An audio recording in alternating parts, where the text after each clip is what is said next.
Since the advent of Islam, the city of Medina has stood at the heart of the Islamic tradition, a place associated with the Prophet Muhammad, the early Muslim community, and the formation of Islamic religious life. But a key historical question remains: when did Medina become a sacred space? Was the city designated as such by the Prophet Muhammad himself, or did its sacred status emerge gradually through the development of Islamic tradition in the generations that followed? In this episode of the Real Talk podcast, we're joined by Dr. Seyfeddin Kara to explore these questions through his research on the Hadith narrations concerning the sanctification of Medina. Building on debates sparked by the work of Dr. Harry Munt, we examine how historians analyze early Islamic sources and how methods like isnād-cum-matn analysis attempt to trace traditions back to their earliest layers. And along the way, we hope to discuss broader debates about the reliability of Hadith, the challenges of reconstructing the life of the Prophet, and the evolving methodologies shaping the academic study of Islamic origins.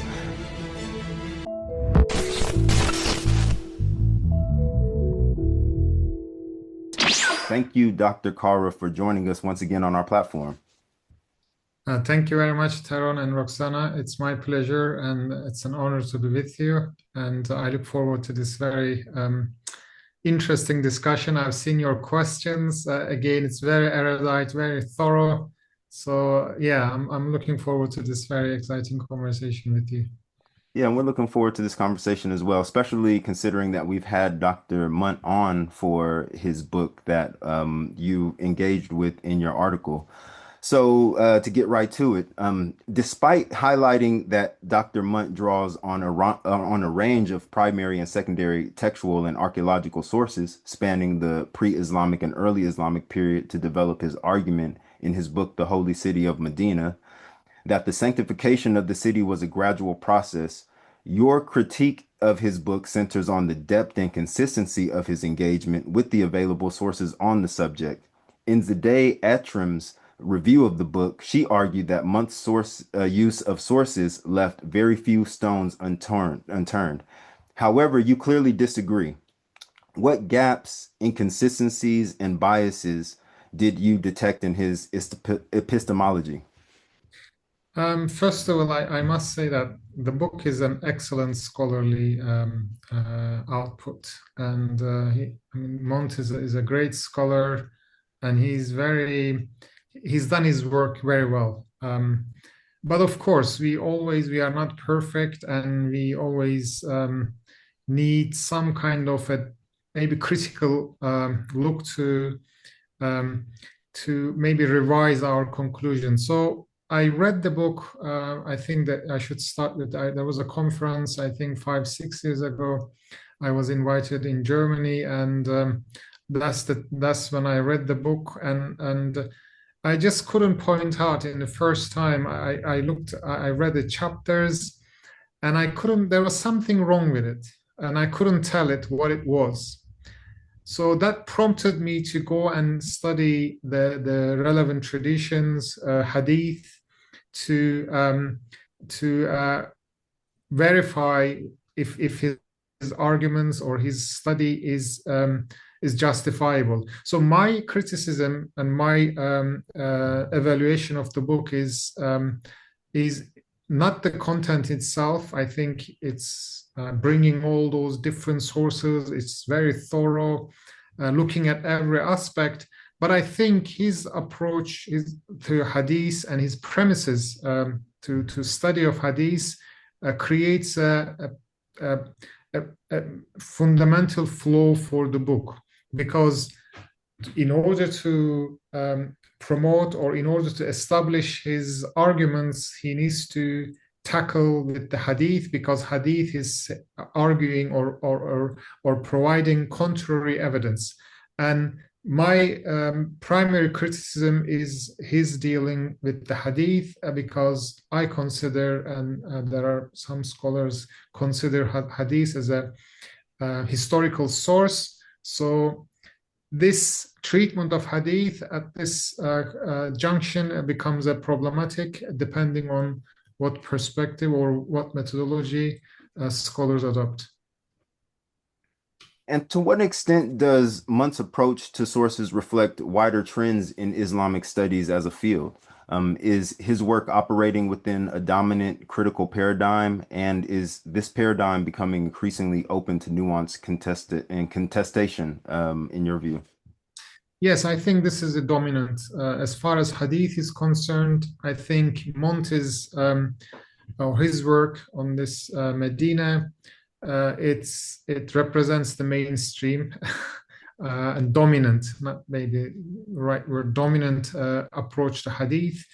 There has been always skepticism towards Hadith for since probably Shaht, when he came up with this projecting back theory.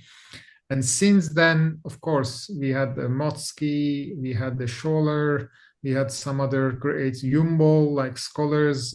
Even Yumbol wasn't that radical in his approach to Hadith. He accepted on some occasions Hadith could be a historical source, but then, of course, we have generations of scholars who I quote from Munt as well.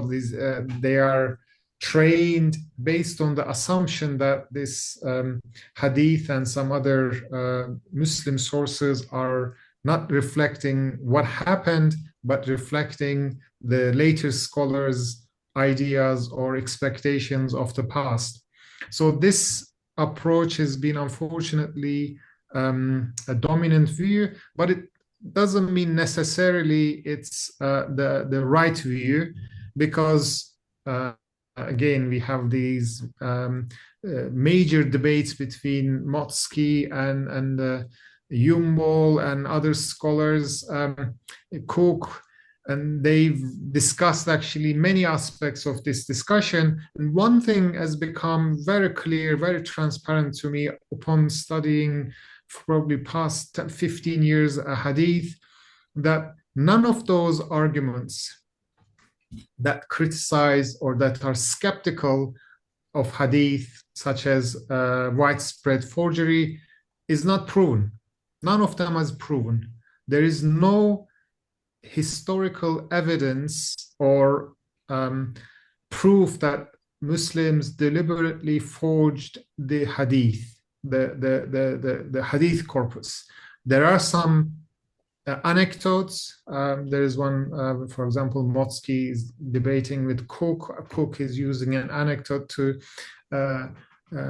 make an argument, and with lots of debates between Yumbol and Motsky and Shaht. Motsky takes on Shaht, but everything comes down to the notion that it's not proven, this widespread forgery or this skepticism of Hadith is established fact, but it's just about theories and hypotheses. This is what actually Shaht, this is what Motsky talks about Shaht. What he did on what Cook did was to just mention ways that Muslim scholars could have forged it.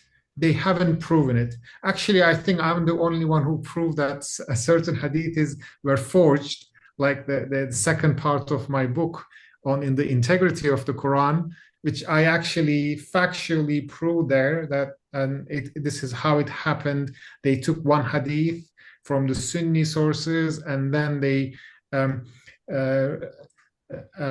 forged the chain of transmission back into the Imams, and then they play with the text, and this is interpolations, and this is how we should be proving that hadith is fabrication, rather than just coming up with these general premises, general allegations.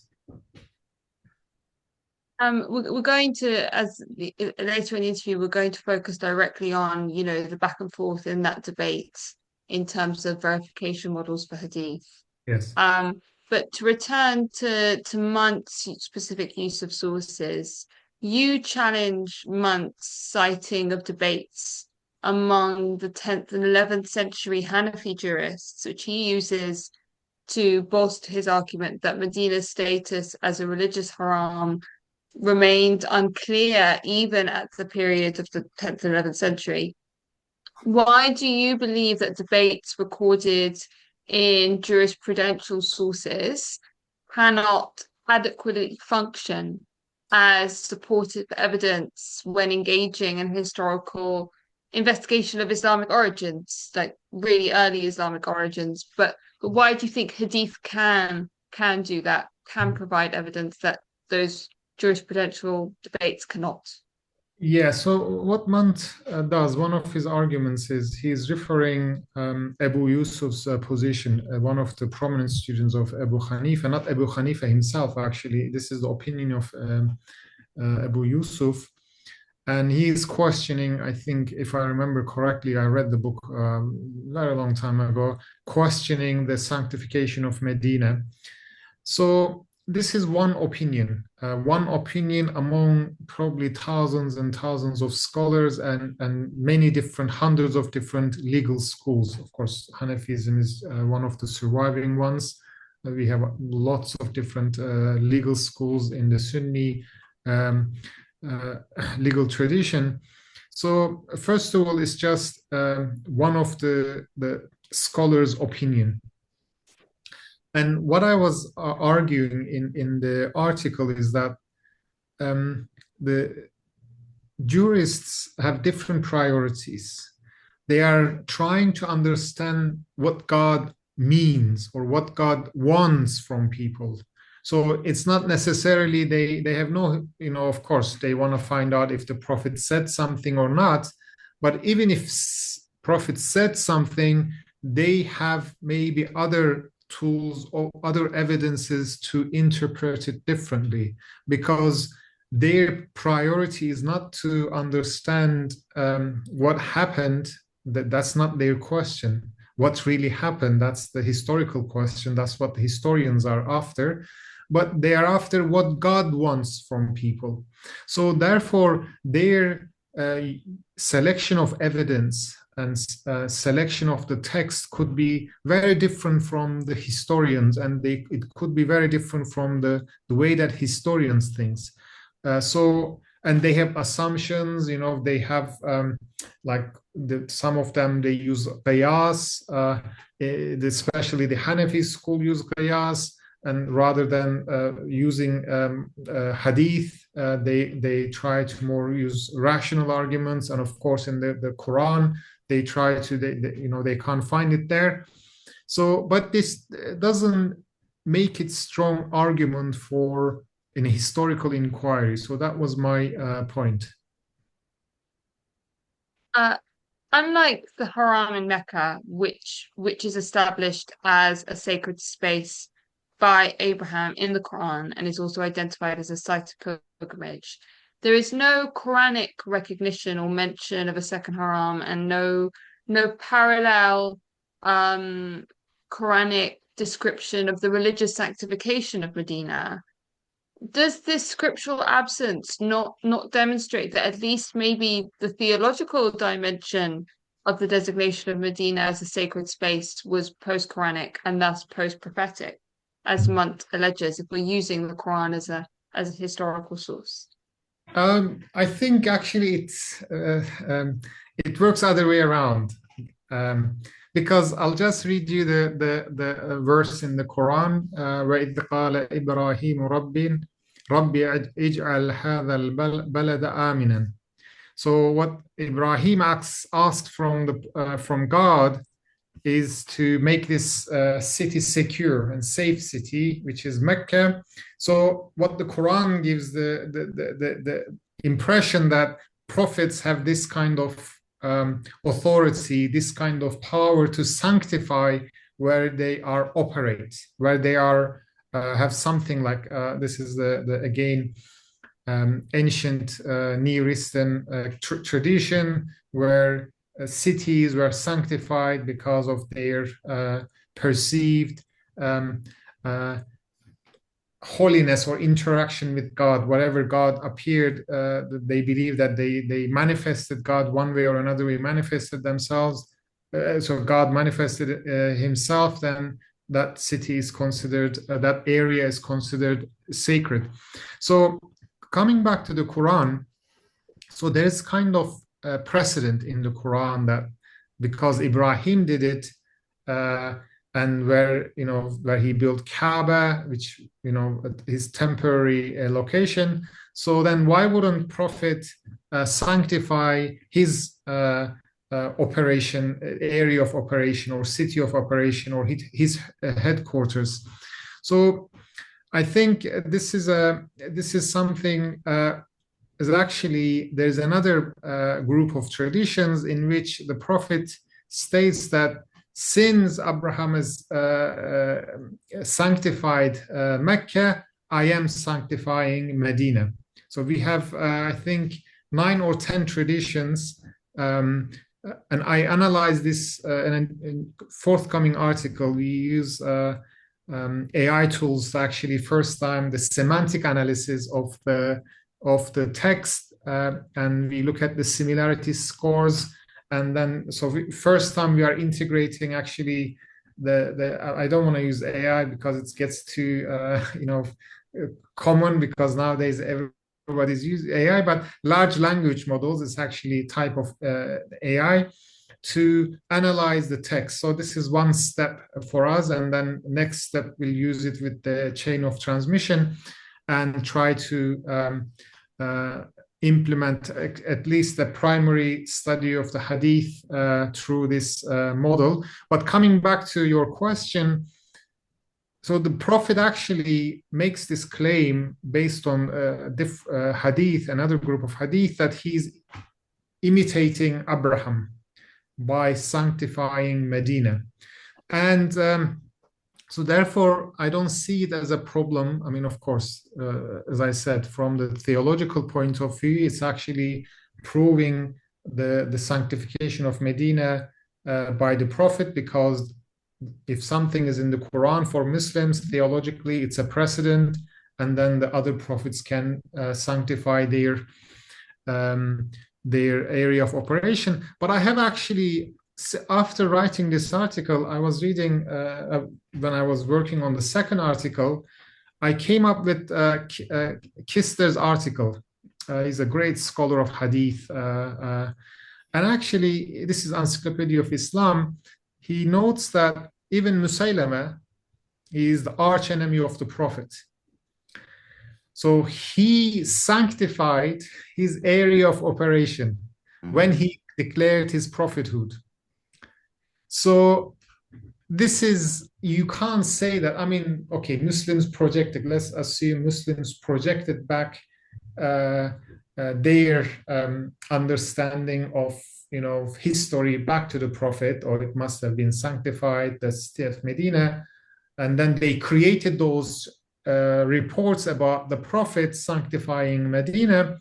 But then what about Musaylama? I mean, he was the arch enemy of the Muslims, who fought against who was against the Prophet, and later on who fought against Muslims, who created actually, I think, one of the biggest threats against Muslims. So they wouldn't project back same kind of tradition and culture or practice to him. So I think we have plenty of evidence that it is not a projection back. It's not projecting back. It's, I think, more, it should be understood from the framework of ancient custom of Middle East and Near Eastern culture, that they make a connection between the location and sacred and their perceived prophethood. So I think this is a much longer than the birth of Islam or the Prophet, this tradition of sanctification. In terms of location, in the narrations about the Prophet's sanctification of Medina, a variety of divergent toponyms are used to designate the haram's boundaries, with some even alluding to boundaries without specifying them. Munt points to this range of markings as evidence that the haram's boundaries were altered several times over the period of nearly 2 centuries between Muhammad's death and the earliest extant works that record these hadiths. He then concludes that the implications of this are considerable. If the Haram's boundaries could be renegotiated and altered, why not other aspects of its practices, such as the attached regulations and rights and the doctrines and explanations used to justify its sanctity? How would you respond to Munt's question? I think this is a. I mean, I agree with Munt at this point because the evidence say that Muslims or the traditions, those narrators, um, they concurred with the idea that the Prophet sanctified Medina, but the boundaries were problematic because of the differences in expressions of the or limits of this or scope of this sanctification. But this doesn't lead to the idea that everything is forged. I think it's very normal, very humane to, because it's an oral tradition, memory, the way that memory works, you can't take it out from the context. So in one tradition, Prophet says, I sanctify from hada ila hada, from here to there, from here to here. And then the narrators, second generation, third generation, they have to identify, or certain location is mentioned in the tradition. When people narrate these, they haven't seen the Prophet, they don't know what the Prophet said, and the city is expanding. I think this is very important. So the boundaries of the city is expanding. It's not the same Medina that after 150 years, city is growing, people are coming in. So they have to relate it to people. I think this is something that we see a lot in Hadith transmission and study of the Hadith. Then the transmitters, the scholars, often they try to relate it to people because it's not just mechanic transmission. There is a limited interpretation of it. I mean, of course, in the written culture, we say a little bit reduction to it to make it relatable to people or make it explain. There's a kind of interpretation in it. So this is what we do. We hear a story, certain these details might be missing. So when we are narrating to other people, we fill the gaps. And that filling the gaps is not malicious. We are not trying to fool people or trying to make up something that didn't exist, but we interpret it a little bit so that it is relatable to people and they don't ask those many questions. So I've seen many examples of this. So I think this inconsistencies or these differences in the boundaries are normal, and it doesn't lead to the conclusion that if people can interfere, interpolate, manipulate the boundaries, then why not they didn't forge the entire idea? I don't think that premise leads to that conclusion. It's a false premise, because I think here what's happening is that they are trying to make sense of 100 years ago. Imagine a city is so changed, and now they are trying to point out those changes in the city by reinterpreting the boundaries. One thing that I am curious about, is there anything in the literature that shows that the haram that the Prophet Muhammad designated in Medina kind of fell out of use and then was only picked up later by certain Muslim authorities? Because it seems like, it was a minute that I read Harry Munt's book, so forgive me if some of this stuff is cloudy. I know, Roxana, you had read it, recently. Um, but yeah, it seems like, yeah, from that, and I hope that I'm articulating Munt's argument properly, that it's not that he doesn't believe that the Prophet didn't set up a haram in Medina, but that it fell out of use. Does that seem like that right there kind of makes sense? And is there anything in the literature that kind of demonstrates how that could have happened to where? What Okay, sorry, I he didn't want to just waffle on. Yeah. So what he says is that, okay, he actually acknowledges, this is one of my criticism to his methodology or his approach. I mean, in Constitution of Medina, it says it. I mean, it's clear. It says that it's haram, and it's used and it's accepted by everyone. It's like, although, I said again, it's the dominant view that the Hadith is not considered as reliable historical source, but then everybody accepts the Constitution of Medina because it's so overwhelming. It's everywhere, and it's so many evidence to point out, and it's stated in the Constitution of Medina as a sacred precinct. But then what Munt says, then again, he comes up with the idea that because this is a political motivation of the Prophet, that he is turning away from Quraysh, from Mecca. So he's coming up with this sanctification of Medina, but this is just a political move. And after him, there was no need, because after the taking over, I'm just filling up this. I don't know whether he said it or not. But after conquering Mecca, then there was no need. There was no this basis for this political conflict, and it was forgotten. And later on, it was again resurfaced because of the economical, and maybe political needs of later generations of Muslims. But there's no evidence for it. There is no evidence for it. And the evidence he uses is to attack or criticize the Hadith. Other than that, there's no tangible evidence, and it's just his interpretation of the Hadith and other sources that we have been talking about. Okay. Munt does point to narrations in which Medina's sanctity was promoted as equal to or above that of Mecca, as a demonstration that Muslim narrations are internally inconsistent and that Medina's sanctity was a matter of contestation. These are not narrations which you analyze using ICMA in your study, but how would you respond to Munt's deployment of them, and how would you explain their existence in the corpus? I think this is the weakest evidence he produced, because in Arabic language we know that these,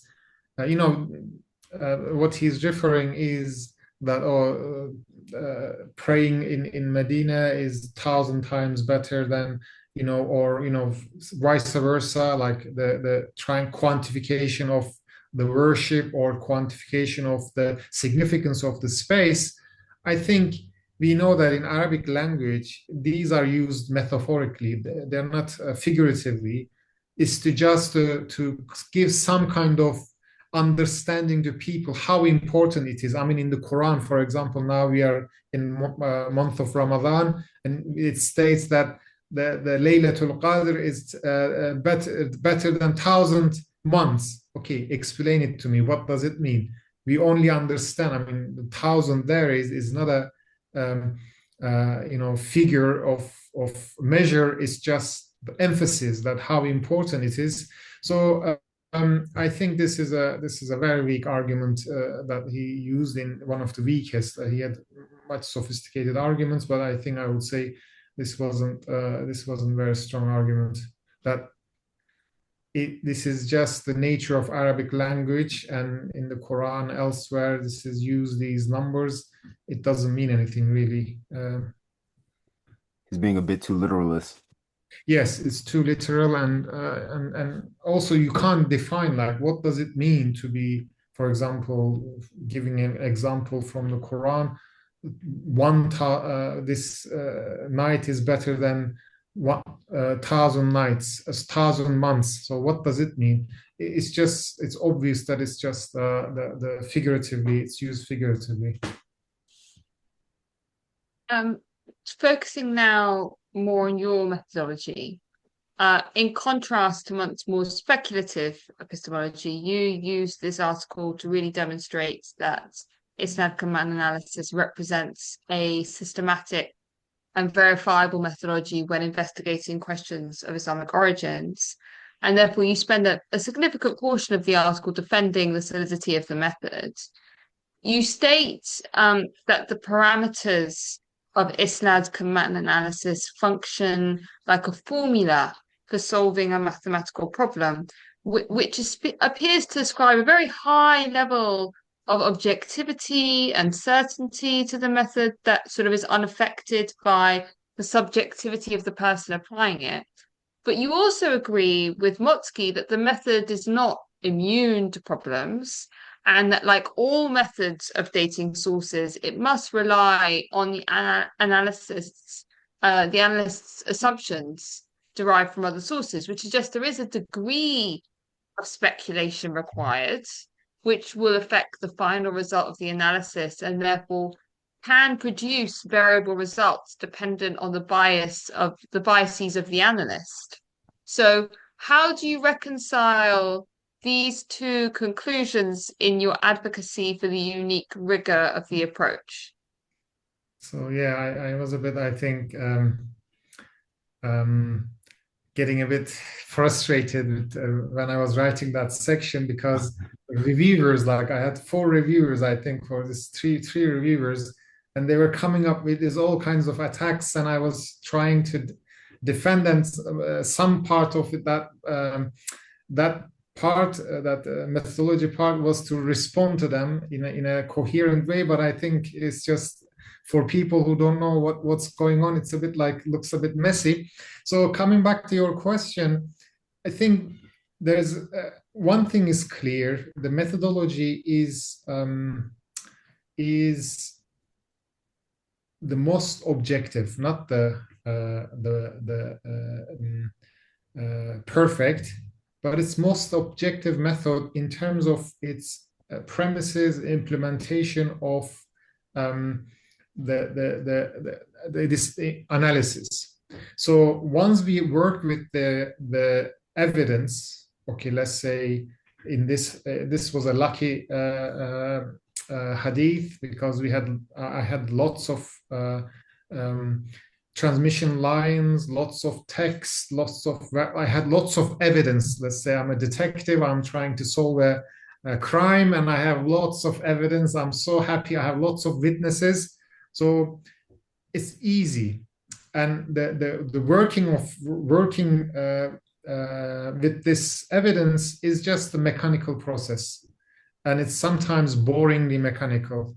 You just put the you synoptic analysis, you look at the transmission lines, you compare the text, and you look at the common elements after defining the common links and partial common links. You look at the common elements and add up everything and try to reconstruct a section or the core of the hadith, if it's possible, and date it back as far as you can. At this point, I could date it back to the Prophet. But the assumptions come into place when we have less tradition. And most importantly, in the cases of single-strand hadith. So because single-strand hadith, I'm just going to explain what it means. It's so one hadith comes down from the Prophet and then probably reaches to companion, and then Sahaba, or then Tabi'un, the second generation of Muslims, and then it might start, or maybe even third level, Atba' Tabi'un, third generations, it starts fanning out, meaning that more than one transmission. So it comes as a one line, one person or two person, and then it suddenly fans out. We have lots of people, like Zuhri, for example, usually a common link because he was a professional scholar, but he usually has one reporter, one chain of transmission. He's usually a single strand collector. So then we come to assumptions here, because we don't know whether Zuhri forged this tradition or he just genuinely received it from someone and transmitted it. So I think one important issue here is the common link, idea of common link. I think we just take it as a jargon. We don't know what it means really, and also we don't know why is it so important to have a common link. Because in isnad-cum-matn analysis, the premise or the most important issue that actually decides the dating or sometimes authentication is to verifiability. So we need to verify the information. If we receive information from one person, this is not certainty, this is a probability. But if we receive the same information from two people, two different chain of transmission, this is verifiability. You can verify it, and it brings a level of certainty. So in the cases that there is this verifiability, there is no assumption. It's just you are working with the evidence, and based on that evidence, you are attaining a degree of certainty, and you reach a conclusion. If there is no this verifiability, meaning that there is a gap between the prophet and the common link, one or two generations, then the assumption comes. And scholars like Motsky and myself and some others out there, they believe that the assumption is that the good faith, in good faith, we believe that this scholar is not a forger, is a likely to be a professional scholar collecting the transmission, and he has a genuine source. And many scholars out there, they believe that this common link, like Zuhri, is the forger. And it's just until it's proven otherwise, we have to accept that Zuhri and people, scholars like him, are forgers. So it's that simple.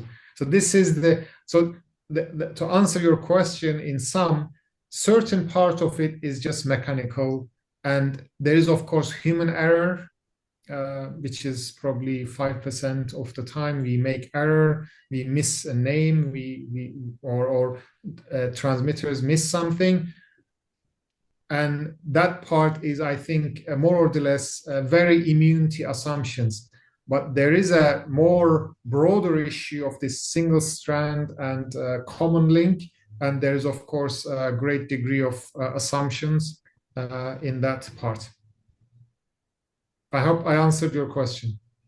No, you did beautifully. In relation directly to that, in terms of the idea of like what assumptions we make, perhaps about how transmission occurred originally, is one phenomenon that is quite ubiquitously reported by early Hadith scholars is the widespread practice of Tadlis, as in the omission or interpolation in isnads. People who don't know what Tadlis is, this is a practice that is even ascribed to companions like Ibn Abbas, Abu Huraira, Ibn Umar, all of whom would become the most popular transmitters in the corpus.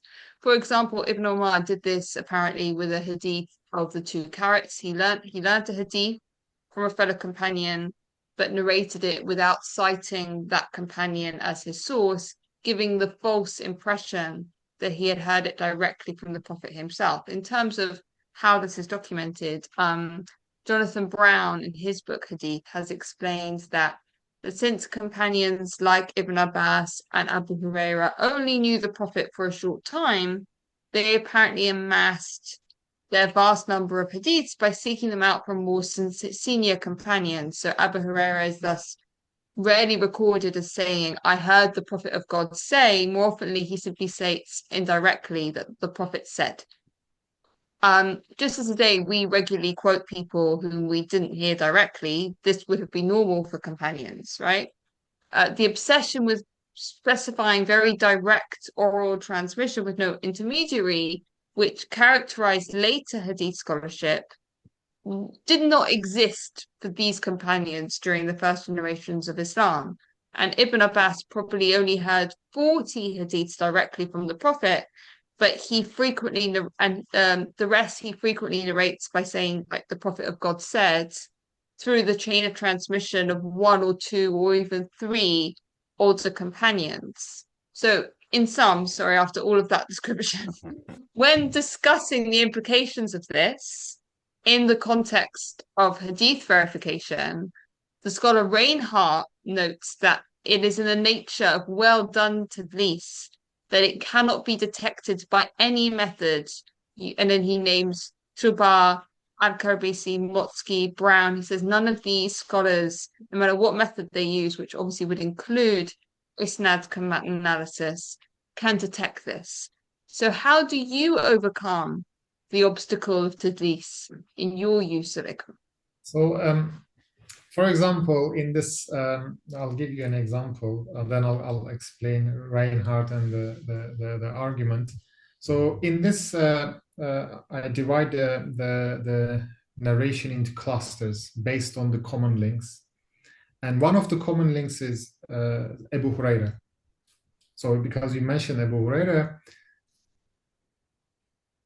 and Abu Huraira's narratives are not massively different from different. You see, we have different transmission lines, and these transmission lines are giving the same narrative over and over again. So do I need to now suspect that Abu Huraira was, just, he didn't hear it from someone, or somebody who reported or attributed to Abu Huraira was doing Tadlis? No, I mean, why would I doubt it? Because I have an evidence that a hadith is coming from different transmission lines, more than five transmission lines, and they're all saying the same thing. So I tested it. And based on this study and analysis, I say this individual hadith is likely to be uttered by the Prophet, parts of it uttered by the Prophet. But do I make a conclusion that all the hadith are authentic and could be dated back to the Prophet? No. So I think one issue is important. We don't make generalizations. We study the evidence, and based on evidence, we keep our conclusions based related to what we are studying. So this is, I think, one of the major issues in the study of hadith. We love these generalizations. And then we study one hadith. We find one anecdote, and then we try to make the generalizations. So in terms of technicality, if isnad-cum-matn can detect a possible tadlis, if it's, of course, professionally done, somebody who knows what people are operating, what kind of methodologies are out there. Now somebody wants to forge a hadith, probably that person could easily do it, but a person who lived in that time, like 2nd century, 3rd century, I mean, they wouldn't have that kind of broad vision to make it so skillfully so that even we cannot detect it living, and we have the, for example, overall view of different variants and different traditions, who lived where, all these individuals, their connections. So I don't know, it might be still possible, but isnad-cum-matn method, I think, I keep saying it again, it works on the idea of verifiability. If we have different chain of transmissions, and let's say one of them is Tadlis, or even two of them are Tadlis, product of Tadlis, but what about the third one? So we contrast these different transmission lines with their text. This is synoptic analysis. So if a hadith has multiple variants, multiple transmission lines, independent transmission lines, then it's possible that isnād-cum-matn analysis can detect this Tadlis. But if it's a single strand, again, it comes to that. If it's a single strand and there is a Tadlis, it cannot. So there is a limit. I think we have to understand it. But then we don't claim to date or understand everything by implementing isnād-cum analysis. We know what we can do, what we cannot do. And I've done different in my recent book. Certain hadith I had to stop somewhere because the common link, I didn't go past common link because I don't know what happened there. But in good faith, I might assume this common link had a source, a genuine source, and so on and so forth. So it may be possible or not possible. So, or there are instances that if there is Tadlis, isnād-cum-matn analysis can detect it. And in some occasions, if there is no enough evidence, we cannot detect it. All right. One of the main weaknesses of traditional method of hadith verification that you have highlighted along with other scholars is that it relied on prosopographical ilm al-rijal sources, which were themselves compiled based on oral reports, thus making the traditional method circular in nature.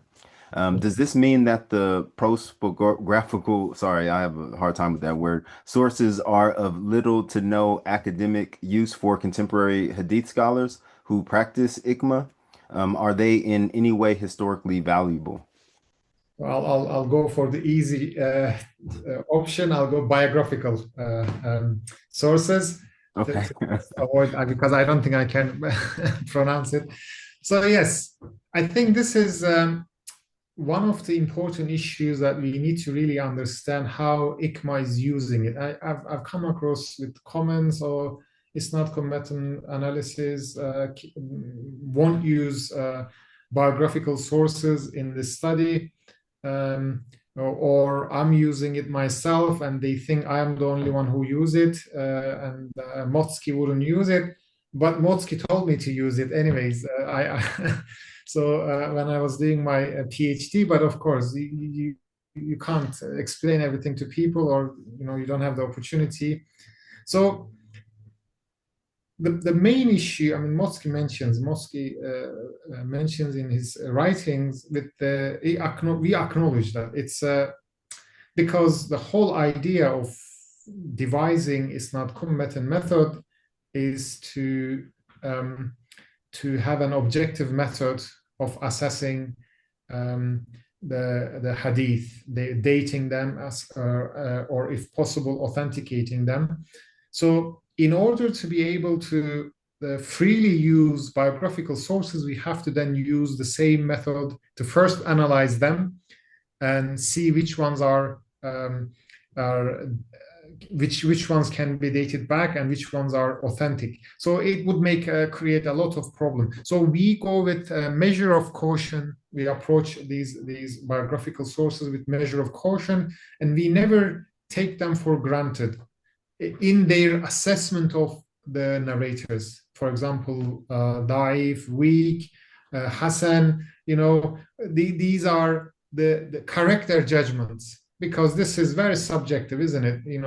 I've come across many times like certain individual transmitter is labeled as a liar, great liar, kadhab. But then you dig into, you see that this person who labeled him had a personal conflict. I mean, nowadays in academia, we are all like, it's a community. Some people like each other, some people hate each other.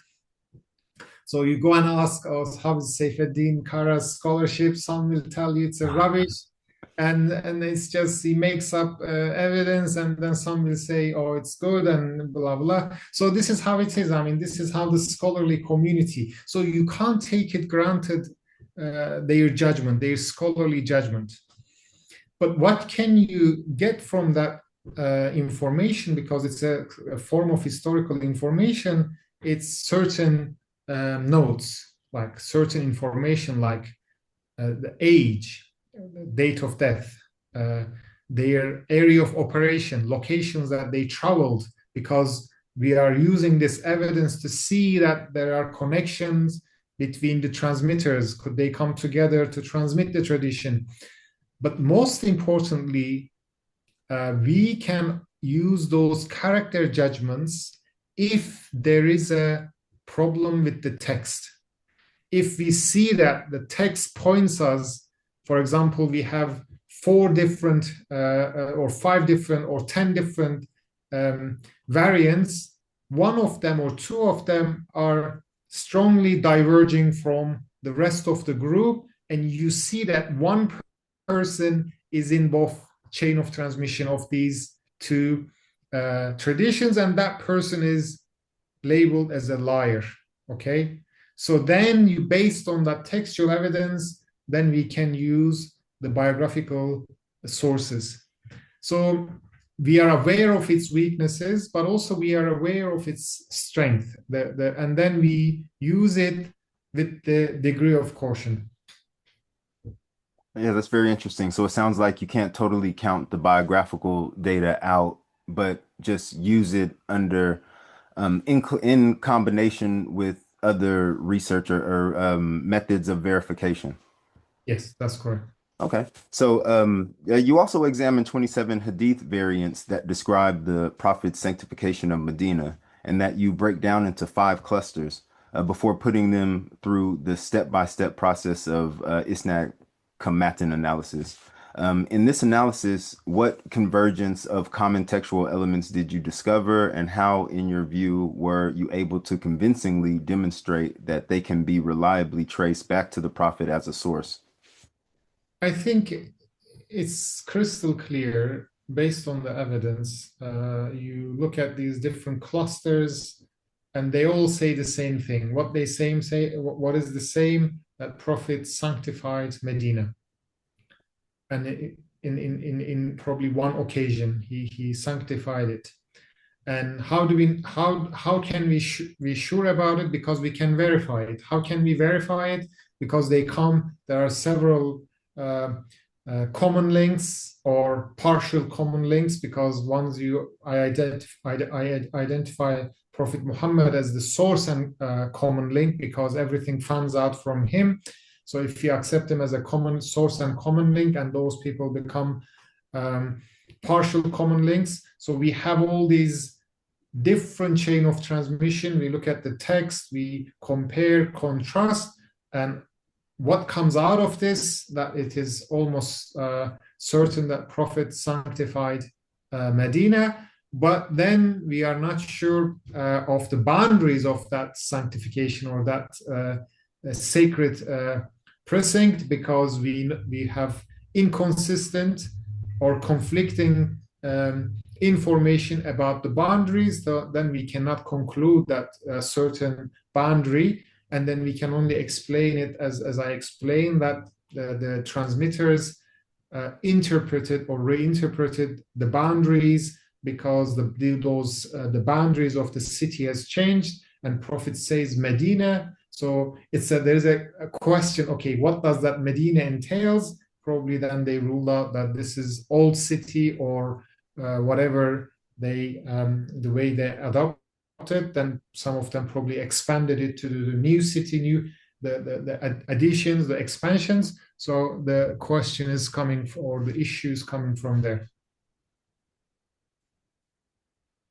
In terms of the analysis of the different clusters, which was really fascinating in your article, you highlight that although they all converge, like you just said, on this sort of central theme of the Prophet sanctifying Medina, they also contain distinct elements, like there's varying prohibitions, curses. We already discussed there's a discrepancy regarding the haram's boundaries, and this insertion may be occasionally of frame stories. And you explain those elements variably as editorial choices, embellishments, explanatory glosses, different understandings of the Prophet's teachings about the sacred status of the haram, maybe insertions made for clarity and emphasis, or to add force and weight to the report. Or like we just talked about, paraphrases caused by historical changes, like the city's boundaries changing, right? Yes. These interpolations and variations does seem to be like produced by conceptual shift over generations, shaped by changing context, personal reasoning, and transmitters are reformulating the matn that they had received from their predecessors to make it explicitly express the current understanding of the Sunnah to the audience that are listening to this transmission, which they believe was implied maybe in the original matn that they received. So this reformulation of patterns to you, is it a universal phenomenon that could have occurred at every stage of transmission in the Hadith corpus and in the Hadiths you analyze?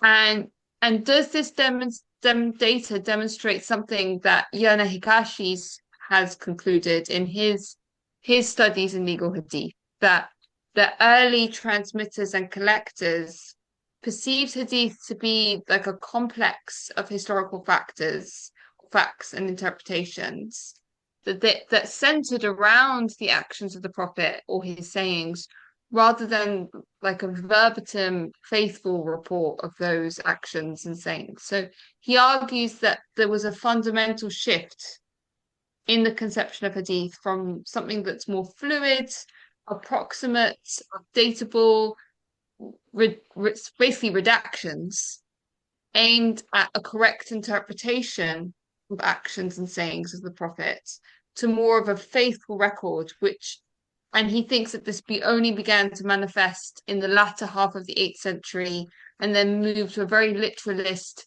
historical fixation amongst tradents and scholars in the early 9th century, like Bukhari, etc.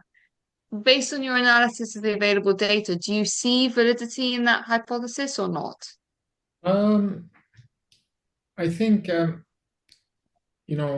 it's the human nature to when they transmit something from their memory to paraphrase it, they are not like later scholars, they want to keep verbatim the text, the what they thought that Prophet uttered, but probably they were more interested in conveying the message, because they considered the Prophet as a role model, all these theological significance, and they had only oral transmission, the narratives, to explain this great man that they follow to the next generations.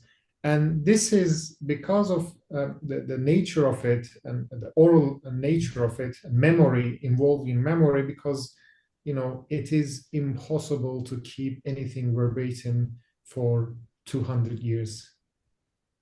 I mean, you just collect people here in a one room and then read a short paragraph, and then 2 days later ask them, everybody would give you a different story. Sorry, different, the paraphrase version of it. But probably the story would be the same. Whatever you told them, they would know exactly what you told them. I mean, especially if you tell them something significant of, coming from a person of authority or a person of significance, they would probably say it differently, but they would say keep the main theme, main ideas there. So this is what I think Hadith is, and this is what the evidence, this is what the studies of Motsky and others, myself, because this is what this is what we are looking in the Hadith. This is one of the evidences that is likely a genuine transmission in a Hadith. Because if it's verbatim, somebody is sitting in his office or house and just forging, copying. It's text-based, okay? Because if somebody is claiming, if he says, Haddathana, I've been told, it's clearly expressing that you received it as an oral tradition, but then you compare it and you look at, and it's something that is verbatim, which is actually not something very good in terms of it being a genuine oral transmission. So it's actually good to have these healthy to have these paraphrases and changes in the transmission. But when they were written down, and they became like a canon, isn't it? When Bukhari, Muslim, or all these scholars written them down, and they are not just it became the canon, they became fixed. And the mistakes you can make is very little when you are copying, after Bukhari's, let's say Bukhari wrote this, and then the students copying, the mistakes or errors or changes you can make are very little, because many of the students are also memorizing it. It's checked, verified, and also there are other copies, so it's fixated. So this is how I see it. I don't know how you put it in words. I don't see that the later scholars, later Muslims treated or considered the hadith differently than earlier ones. Is not well grounded. I think the nature of preservation and transmission were different. And I read the book, sorry, I can't, what was the name again? Higashi? Higashi. Higashi, yes. I think the one he wrote in the 2018, because I was writing a book on the article on the scroll of Ali ibn Abi Talib, and one section he dedicates the Constitution of Medina, because I actually made the connection between Ali ibn Abi Talib's scroll and the Constitution of Medina, because he preserves certain articles of that constitution in his scroll. And when I read his chapter, I realized that what he's actually arguing is that it's mostly partially projection back, not mostly, because he, for example, with the Constitution of Medina, is arguing that certain parts probably were authentic, were uttered by the Prophet, but a lot of embellishment. But he never says which ones are these embellishment, and it doesn't go into deep and detail because he's dealing with hundreds of hadith. So I'm assuming he doesn't have time, or he doesn't have the motivation to study in detail. So I'm not sure exactly. I haven't read the conclusion. Maybe he wrote this in the conclusion, so I haven't read his conclusion. I just read that chapter. So maybe he names it. I don't know. He needs to explain what he means, but I don't believe. I haven't seen an evidence that the perception of hadith is changed. Maybe the people who collected the hadith at the time and the Muslims now, they might have different view on hadith. They might see it as something of different, which I don't know really, because there's 1,000 years difference. It's not like the Quran, so I don't know what their position. But I don't think there is such a big difference between a medieval scholar who narrating it to his students, who teaching his students, then next generation is writing it down. I don't see that there is such a massive difference in their understanding of hadith. It's more a transition from an oral culture to a written culture around hadith. That's right. Rather than a change in mindset, if that makes sense. I don't believe in that mindset change, because that actually giving way to the idea of projecting back, it's actually paving the way. I don't think he totally agrees with it, but to some extent, if you say it, then it might lead to that, because if the change of perception, then those scholars who wrote them down, then they had their own vision and understanding of the Prophet's life, so they probably then tempered with the text. So this is the next step for it. But I don't, it might be possible, and there are some occasions it's proven.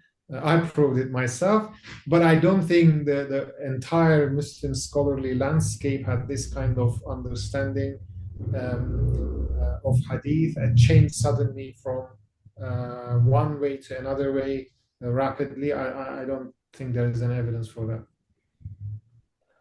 I was actually surprised by this part of your article when it came to your small discussion about the sample, or when you mentioned sample size. One of the critiques you make in your article of scholars who advocate for a generalized skepticism towards Hadith corpus, scholars who unequivocally state that all narrations should be treated as unreliable until proven otherwise, and that they are unusable as sources for the time of the Prophet, is that this generalization is based on a very small sample of only 1 to 2% of hadith. Is that sample size necessarily problematic as long as the sample is adequately representative of the hadith corpus in terms of textual sources and hadith genres? And do you think that there are any genres, text, or particular popular transmitters that have been neglected in previous studies that would make this sample unrepresentative? So I think what I was referring, 1 or 2%, I was also referring the studies of Motsky, myself, and Gorke, and then there is Scholler. So if you put our studies together and then you put those who are skeptical, actually, we've done more studies and which prove that hadith is a historical source than those who rejected the hadith being as a historical source. Mm. So that's what I was referring. Still, we are in the very early stage. I think it's one of the untapped resources of early Islam. Although it's there, everybody sees it, but it's untapped.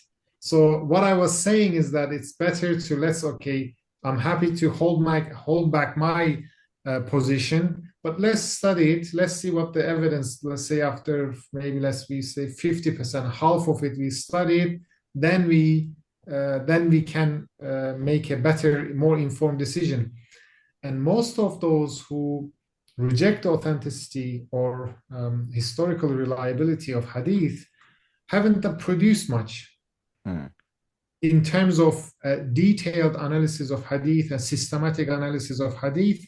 I mean, I'm not considering, for example, Munt's treatment of hadith as a systematic analysis, because he just pulls out one there, you don't see the overall picture. I mean, I'm just treating one group of hadith. There are lots of more hadith on the sanctification of Medina. Maybe if you put together, maybe they are much more than, and there are some indirectly related traditions. So what I'm saying is, let's study it. I mean, let's not have let's have open mind. This is what Moski has been saying. I mean, this is I'm just following what he said. Let's not reach a quick judgment, but let's study, let's tap into this evidence. Let's see where it's going to end up. I think that's what I'm trying to say. Okay. In arguing for the historicity of the Prophet's religious sanctification of Medina in your article, you place it within late antique context as a continuation of a widespread Near Eastern custom, as you mentioned earlier in the podcast, of regarding any place where divine manifested as holy and an act that harmonizes with the longstanding religious ethos in the region. However, in one aspect of late antiquity, late antique religiosity that you don't mention, and which a number of scholars who are more skeptical of the Hadith corpus point to as evidence of the overwhelming probability of the corpus unreliability, is the ubiquity of fabrication and pseudo-epigraphy in the late antique religious, historical, pagan, Jewish, Christian ascription. Such as the Gospels, Apocalypses, Epistles, and rabbinical sayings. They argue that false creation and misattribution to early authorities was the norm in this period and that the Hadith corpus fits within that norm. How would you respond to the appeal to the late antique context in this circumstance? Okay, let's. I think this idea is all coming from biblical. The idea of widespread fabrication. I mean, Shaht, Goldzar, these are all biblical scholars, or they have biblical. They are, the revisionist biblical, the products of this biblical revisionism, and like Wellhausen, all these. Prominent scholars of Islam, they had connection to this biblical studies and under the influence of biblical revisionism. So let's look at the Hebrew Bible. I mean, for example, the idea of projecting back is coming this Hebrew Bible, because scholars, who analyze that, they, redaction criticism, source criticism, they are breaking it into 4 different layers, and they are saying each of these layers produced in different time period, and that layers of scholars in those period, they projected their ideas back to the Hebrew Bible. And who are these scholars? Do you know any biblical scholars who are accused of forging Hebrew Bible? I've never seen any by name mentioned specifically. No, there is no name. There is no name. Let's look at the Gospels. So we have these different Gospels, synoptic Gospels, and then another Gospel there. So they are, the ones who redacted the Gospels, and I mean, it's obvious, redaction is obvious because there are conflicting information is given. So who are these Gospel authors? We don't really have names. We only assume. We don't know. Yeah. So it's just like, I mean, Luke, just general, very, very broad understanding of Luke. Likely he lived in Greece, ancient Greek environment, but it's a very, very wild.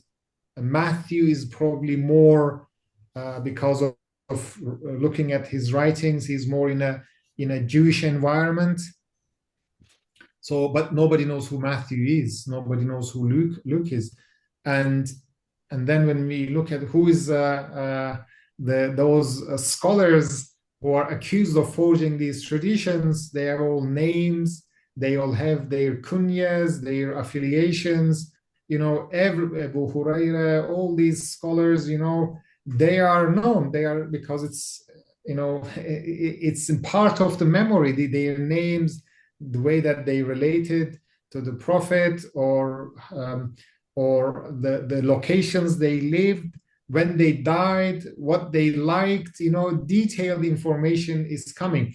So what's happening here is, okay, if it was in the same kind of situation that we didn't know how, in the Hebrew Bible, like 4,000 years of scholarship, people don't remember even who might have done those things. And then same in the Gospels, we don't know any information about those scholars. But in the Muslim world, we know that, we know their names. We can go and we, it's very difficult to accuse someone if you know that person, really who that person is, without any evidence. If you can accuse if you don't know the person, because it's easier.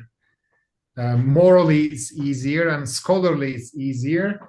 But accusing a scholar without solid evidence, just because it was in a widespread practice in the ancient Near Eastern culture, I don't think it makes any sense. I think we have to draw a line here that there are certain methodologies we can adapt from biblical studies. I mean, it's not isnād-cum-matn analysis. It started from form criticism, one of the widely used methodology of biblical studies. but we do not inherit the mindset of the biblical studies because the realities are different. The environment is different, and the culture is different, and the situation is different. The nature of evidence is different here. So I think the problem is coming from that main idea that we can implement the same without any filter, without any modification. We can take one premises of one religious tradition or two religious tradition and adapt it on the study of Islam. I think this is one of the major problem and needs to be addressed. Yeah, and hearing you speak, that had me thinking, just to get your view, if you believe, and it sounds like you kind of do, if the methodologies in biblical studies, the utility of using them in Hadith studies. I know, if I remember correctly, Krona might have been on the fence of the utility of those, but it seems like there is a bit from biblical studies that we could use in Hadith, just as long as we don't inherit the same mindset that biblical scholars had about those texts and filter them through how the reality of the Hadith, the literature that we're using in Islamic studies. Yes, you don't inherit, so you inherit a methodology because, we are pragmatic people. We have a question there. We are trying different things. We want to reconstruct the early history of Islam, and it's absolutely fine to be pragmatic. I mean, you use ICMA or you use anything, inscriptions, archaeology. Be my guest. Be open. Use everything. But the problem is that you try to implement or inherit the same mindset. Why we don't want to adopt the same? Why don't we want to adopt the same mindset? Because that's bias, isn't it? Because something happened and you reach the conclusion, and then you want to see, okay, this should be the same. This is bias. I mean, a blatant bias. It's like knowing that somebody is coming from a certain region is a criminal. Now another person is coming from the same region, and you are just saying that person. And this is racism. I mean, it all comes into all these prejudices. All this. I don't think ethical. It's absolutely not ethical, and it doesn't make any sense to me. I mean, and it is one of the problems I see, at least in online discourse about these topics, especially because it seems like more and more people from biblical studies are now becoming or who are familiar with biblical studies are now becoming interested in Islamic studies. It seems like a lot of us are having to combat that kind of mindset that, okay, just because this might have been the case with the text involving the Bible, you can't really say that it's a one-to-one in terms of Islam. There might be some overlap, but not exactly. Of course, I mean, it's like treating like it's generalizations. This is how human minds operate. It's a primitive way of thinking. I'm sorry, I don't want to be insulting those people, but this is like how, for example, how I make sense of hate crimes, how I make sense of racism, because we like to generalize things because we have to survive. People live as a community. They can't just go and keep and identify if this person is threat or not. They look at the background. I mean, nowadays it's racial profiling in the UK after 9/11. I mean, in the past it was okay because people had little resources, but now if you do the same thing, like racial profiling is, of course, it's a grave form of discrimination. But then if you implement the same thing on academic study, that's even worse because you have to have open mind. I mean, that it doesn't mean that one religious tradition had certain issues than other religious tradition who operate with a completely different framework have the same kind of issues. It might have the same kind of issues. I mean, you do the proper open-minded research and you can come to that conclusion, that's fine. But let's have that open-mindedness at the beginning and have proper investigation, rigorous investigation, and then reach the conclusion. And that's what I'm trying to say, and we have been trying to say in relation to Hadith, but also the wider discussions about the study of early Islam. In relation to generalizations about the Hadith corpus, one of the ways you refute what you deem the unfounded skepticism towards Islamic sources in your article is that it posits a grand plot in which generations of Muslim scholars would have had to collaborate in the elaborate forgery of narrations. And this is something that, for example, Jonathan Brown also pushes back against in his work. One pushback against your argument is to contest this conspiratorial element of it. For example, if one transmitter received a hadith from another and then fabricated or interpolated a new isnad for the matn of that hadith, you don't need collusion between those two people for that to happen. In addition, you have many revisionist scholars like Goldziher, like Schacht, like Kroner, like Yumbel, who have proposed all sorts of mindsets and processes through which hadith were falsely created without any dishonesty necessary. So, for example, Goldziher, Schacht, Rippon, they've all suggested that early isnads were merely conventional or symbolic, that they served as expressions of communal or scholarly lineage or correct doctrine for a specific region or sect. Reinhardt and others have suggested that isnads were like inferred or deduced on the basis of sectarian or regional scholarly lineages or family. And even Motzki has suggested that isnads were sometimes the product of guesswork or speculation. So the creation of a false isnad doesn't necessarily require an act of sort of mendacious forgery, but are due to evolving concepts, changing technologies of transmission. Even if the isnad is genuine, and even if all of the transmitters were honest, Robert Hoyland has highlighted that the transmission of a narration over centuries could still be unreliable. I mean, we've just talked about sort of paraphrastic or oral transmission, and he states the same tradition may be transmitted with impeccable isnads and still drift wholly away from its original meaning. So no one need have cheated. Each authority may have transmitted the report faithfully as they understood it, but by the time it's found in texts that are available to us, often 2 centuries or so after its genesis, it may have changed beyond recognition. And that this is the principal problem, transformation of tradition's content in the course of transmission, not systematic forgery. So do these arguments that are widespread amongst all the revisionist scholars that we've talked about undermine the statements in your article when you suggest that their skepticism is best understood as an example of a cultural superiority complex, which accuses early Muslims of mass dishonesty and forgery?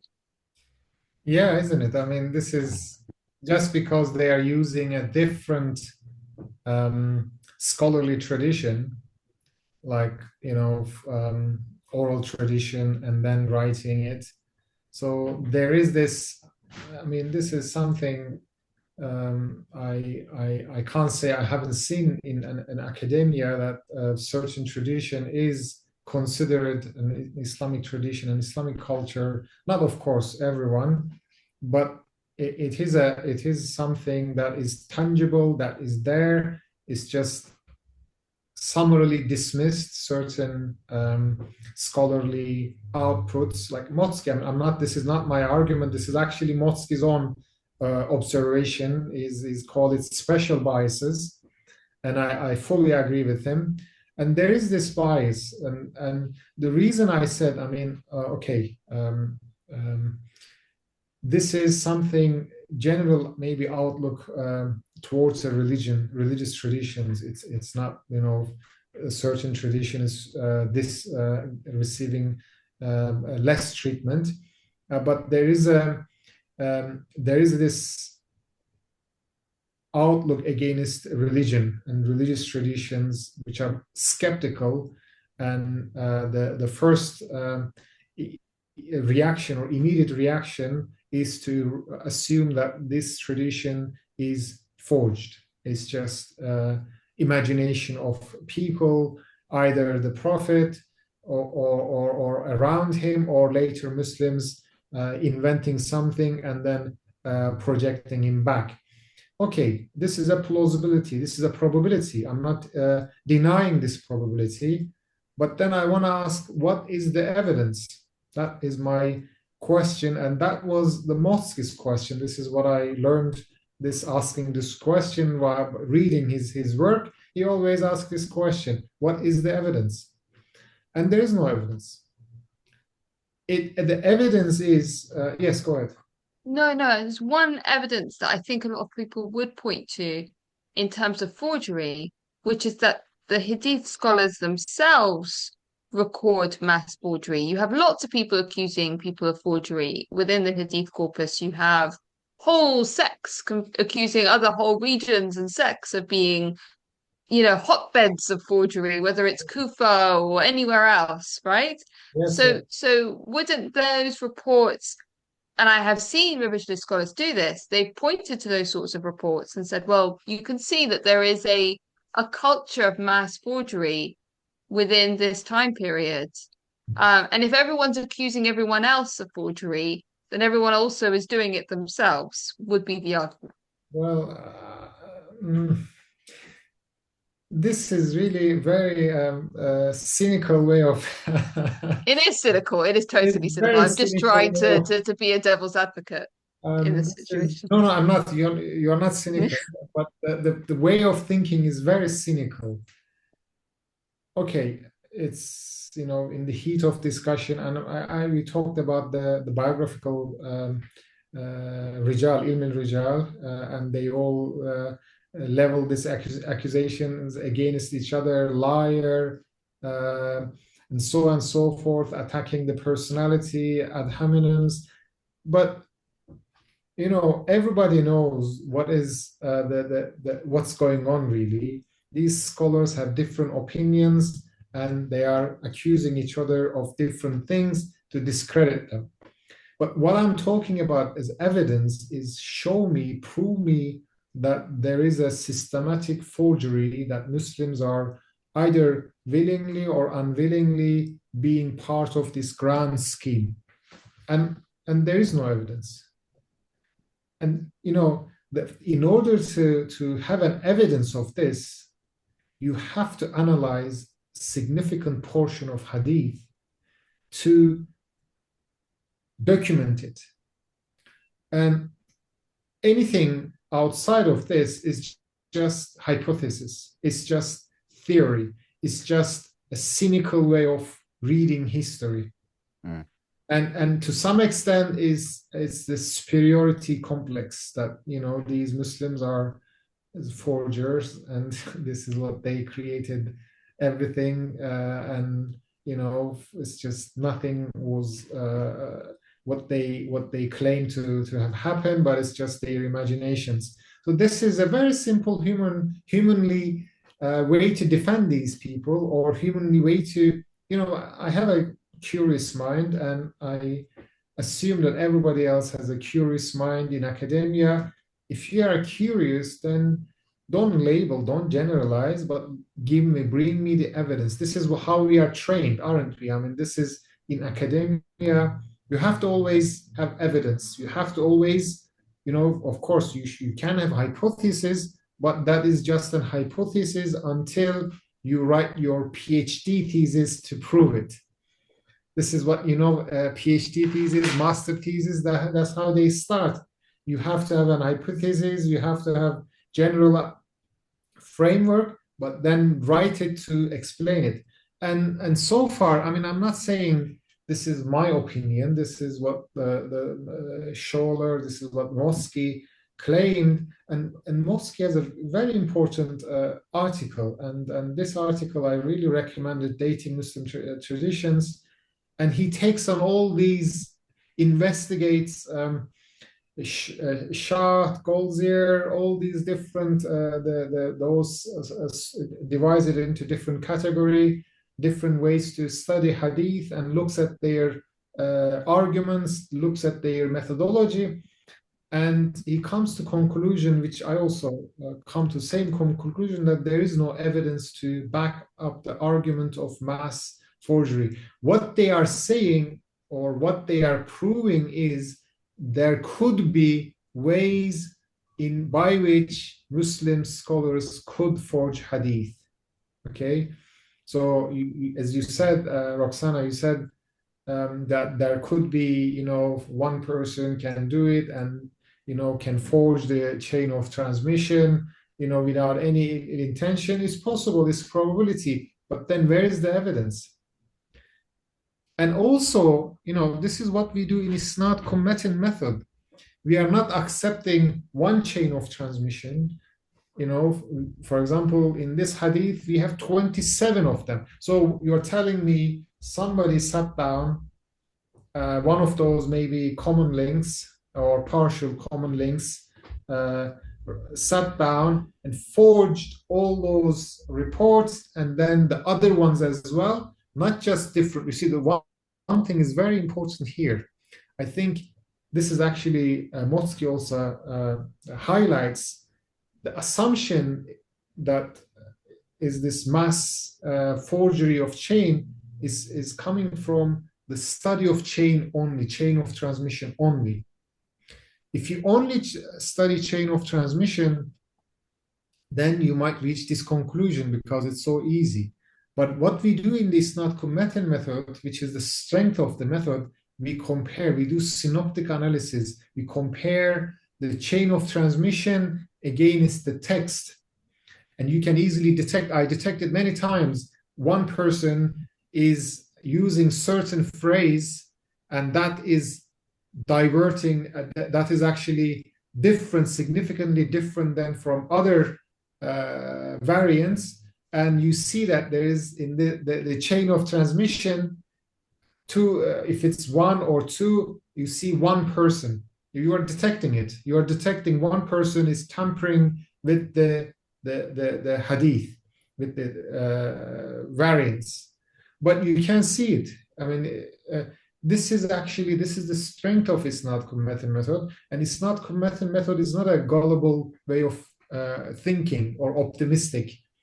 It's actually every time we have to think that if this person fabricated it or not, and we look at the motivation, we look at the evidence, and then after we exhaust all the possibilities, then we can date it back to a certain time, or we can authenticate it. I think the main issue is with the study of hadith is that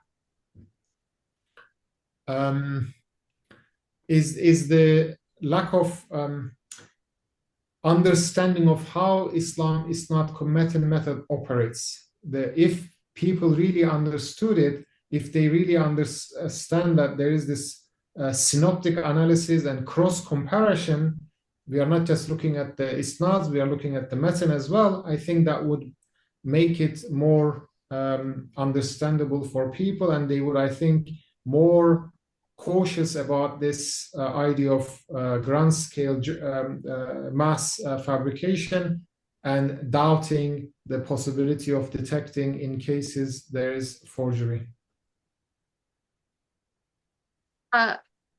One repeated point made by scholars who argue that hadith can never be reliably proven to have originated from the Prophet, and this exactly touches upon what you just said about 27 variants. They say that due to his status as the single most dominant figure in the Islamic religious and legal tradition, early Muslims looked to his legacy above all to support or legitimize their different schools of thought, their beliefs, their political agendas. So there are numerous pressures and incentives for the creation of parallel isnads for hadiths.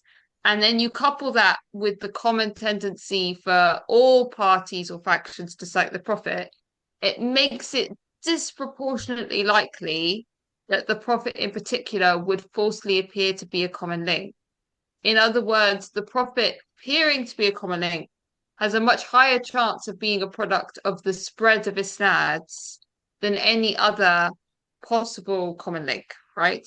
So this common false description is demonstrated by the fact that even in collections of mawdu'at, like the books of forgeries, there are records of false narrations that have independent isnads that go back to the Prophet. For example, the most well-known of these is probably the Black Banners eschatological Hadith, of which there are many variants, most of which are rejected by early Hadith scholars and secular scholars alike. This is where they agree.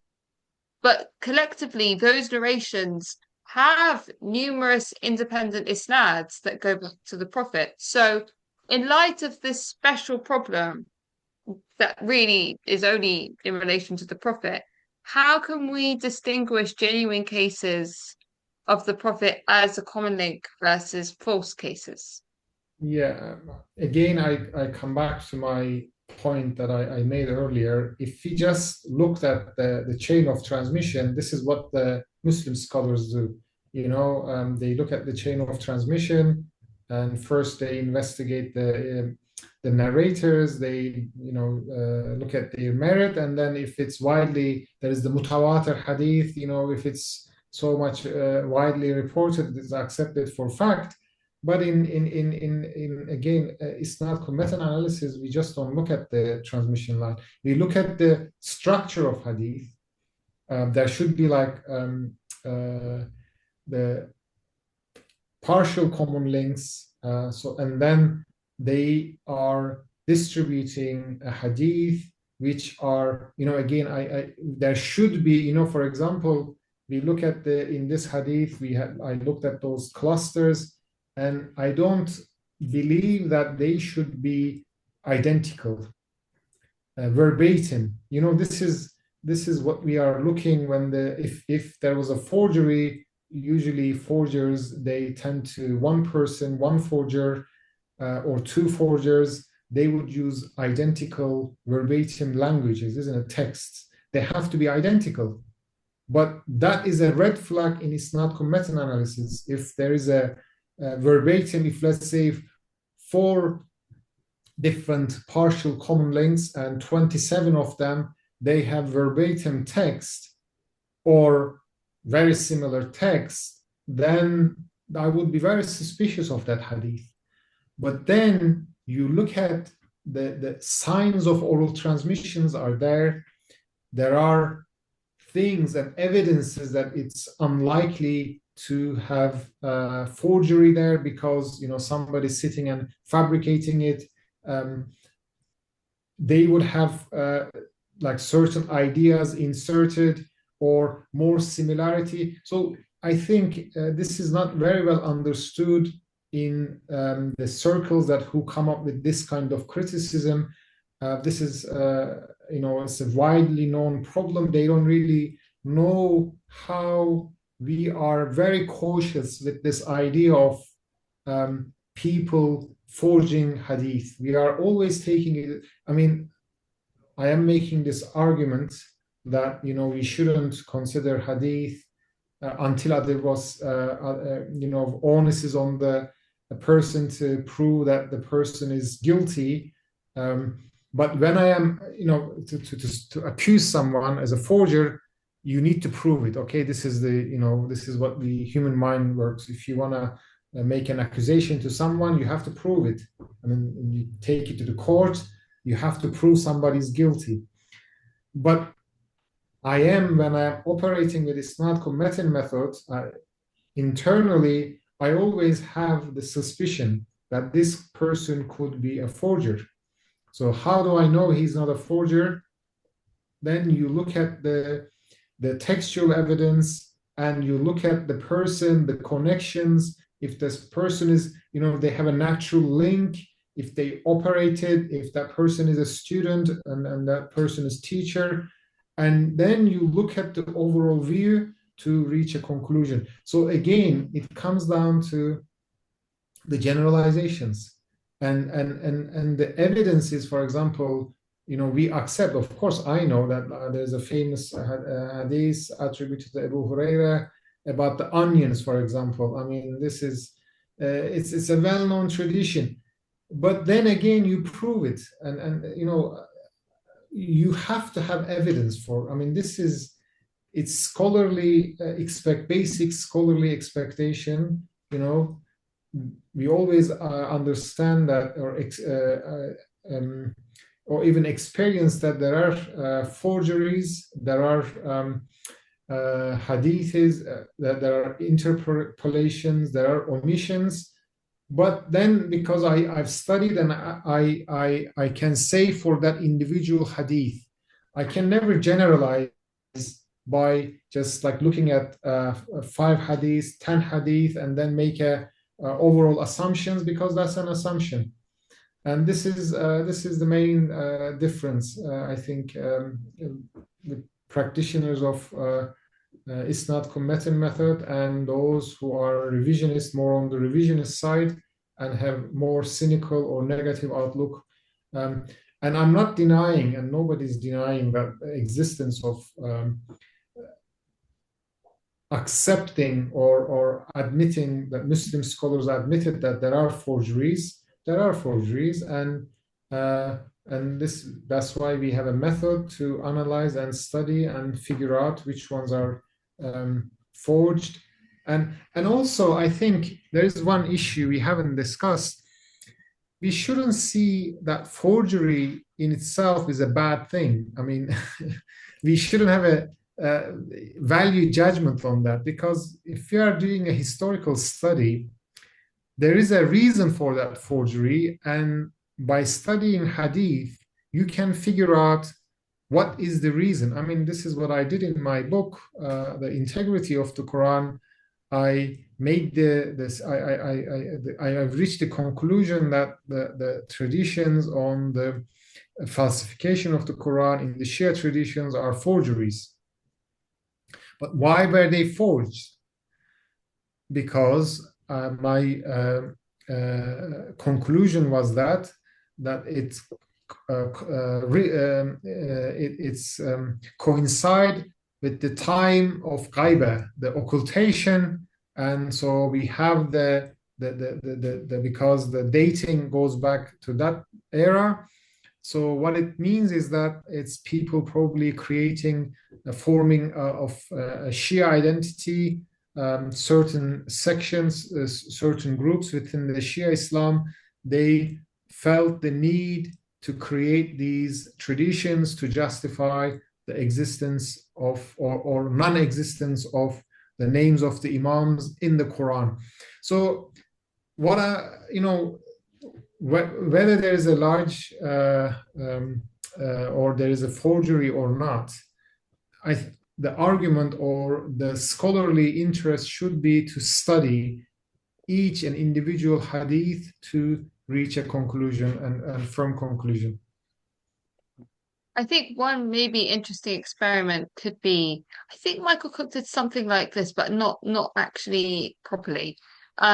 Is I would be really interested to see somebody take the books of the Mawdu'at and put them through the step-by-step process of ICMA and see what the result would be in terms of like, that's my dream. I think that would be wonderful, because these are all books that have been deemed by Hadith scholars to be forgeries.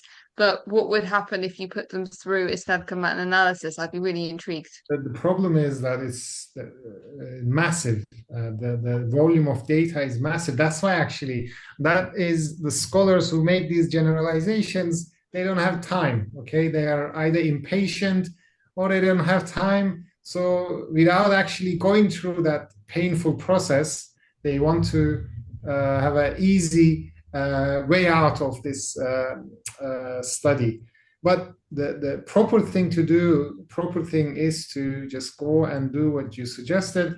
But I don't think it's one person's task. And that's why I am more into now these using large language models to develop this model. So then we can actually, I don't think they would do full analysis like the humans would do, but they would give us, like, let's say they would do 80% of the work, and then we would be able to do the remaining 20, and it would be a lot easier for us to then examine everything and then reach firm conclusions about hadith. It sounds really interesting. But since we interviewed you a year ago about your book, The Integrity of the Quran, a review of it has been published by Alijan Deya. The review describes the book as an important contribution to Quranic and Hadith studies that opens valuable avenues for future research and praises its structure for making, quote, what could otherwise be a highly technical reading digestible for a broader audience without sacrificing scholarly rigor.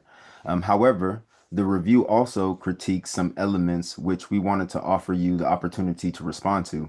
Namely, Daya suggests that your analysis overlooks instances of cross-contamination between transmission clusters and falsely identifies a common element between clusters. He also critiques your argument that Umar confused a prophetic tradition with the Quran, suggesting it fails to explain the content of Umar's narrations and other historical data. Do you believe that these critiques are based on a misunderstanding of your work, or do you acknowledge their validity? I think it's misunderstanding. You see, I think what happens is it's a very technical method, and it's not accustomed in humanities or Islamic studies to go through this very complicated and rigorous methodology, and it's very easy to get lost before reaching to the conclusion part. I think that was the main problem with this review. This detective show, Poirot. So I don't know if you're familiar. It's famous. I mean, I'm a huge fan of detective novels. It's my guilty pleasure. So yeah. Yes, so we watch it at home, like it's a family time, and I love it. And this is how I do, the method. So what I do, I set first all the possibilities. Okay, everybody might have a motive, and everybody might have done it. So I go one by one to the motives and possibilities, and I deliberate on different options. After exhausting all the possibilities, I lay I rest my conclusion. And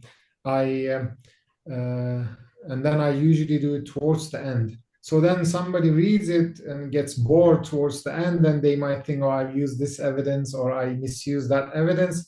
So that is one of the problems, I think, with the methodology, is that it's too technical, and then it might be prone to people can misunderstand it. So what I was doing in the book was just deliberating on different possibilities. And in terms of the corruption, the textual contamination, then you say where I overlooked that contamination. I mean, the book is about contamination. Because what I'm arguing is a tradition emerges in the Sunni sources, ends up in the Shia sources as a contaminated, forged, and turns it to something else. So the entire book is about textual contamination. Then it would be unfair to say that I overlooked that possibility. I didn't overlook that possibility, and the review doesn't say where then you have to point out which contamination I might have missed. So I think it's just a case of getting lost in the whole technical part of the article. I don't know, what was the third point you made? The one about Umar. Yes, I mean, I make the case there, and I think it's very clear. I use two sets of data, if I remember, the transmission lines in interdependent transmission lines, and my examination is not just based on the transmission lines. Then I compare the text, and parts of that text they contain common elements, and after exhausting all these different possibilities, I conclude that Umar likely didn't remember or couldn't remember or confused the Quranic text with the Hadith. So I think it's justified, and if it's not justified, of course, the person who is saying it's not justified should come up with pointing out where I missed, what argument or what evidence I overlooked. So I think this is the way that it's done. So I'm waiting if, I mean, I'm not saying, of course, if they point out that I made a mistake somewhere, I'm happy to accept it. But until then, I'll believe that I've done with my best ability what I did as according to the isnād-cum-matn method. And apart from the study by Motsky into narrations documenting the assassination of Ibn Abi Hukayk, in which he suggests some aspects of the episode might contain a historical truth that can be traced back to the time of the Prophet, while also qualifying this conclusion with the caveat that the history of a tradition before the common link is hypothetical and tentative rather than certain. Seemingly no published study using ICMA have definitively traced any narration back to the Prophet himself as a source, or to even a very early prominent companion like Abu Bakr, Umar, or Ali. The fact that you have done this in several publications has led to some criticism online, that you have adopted a far more sanguine and permissive approach to ICMA than Motsky and any other scholar in the field. Do you view that critique as legitimate, or do you view it as evidence that you are simply making methodological advances in the study of early Islam by testing the boundaries of isnad-Kamatan analysis? I don't think even I'm testing the boundaries there. I'm just doing what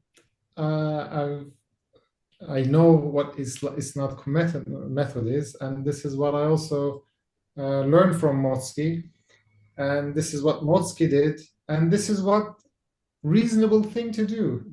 We are not operating, it's a taboo.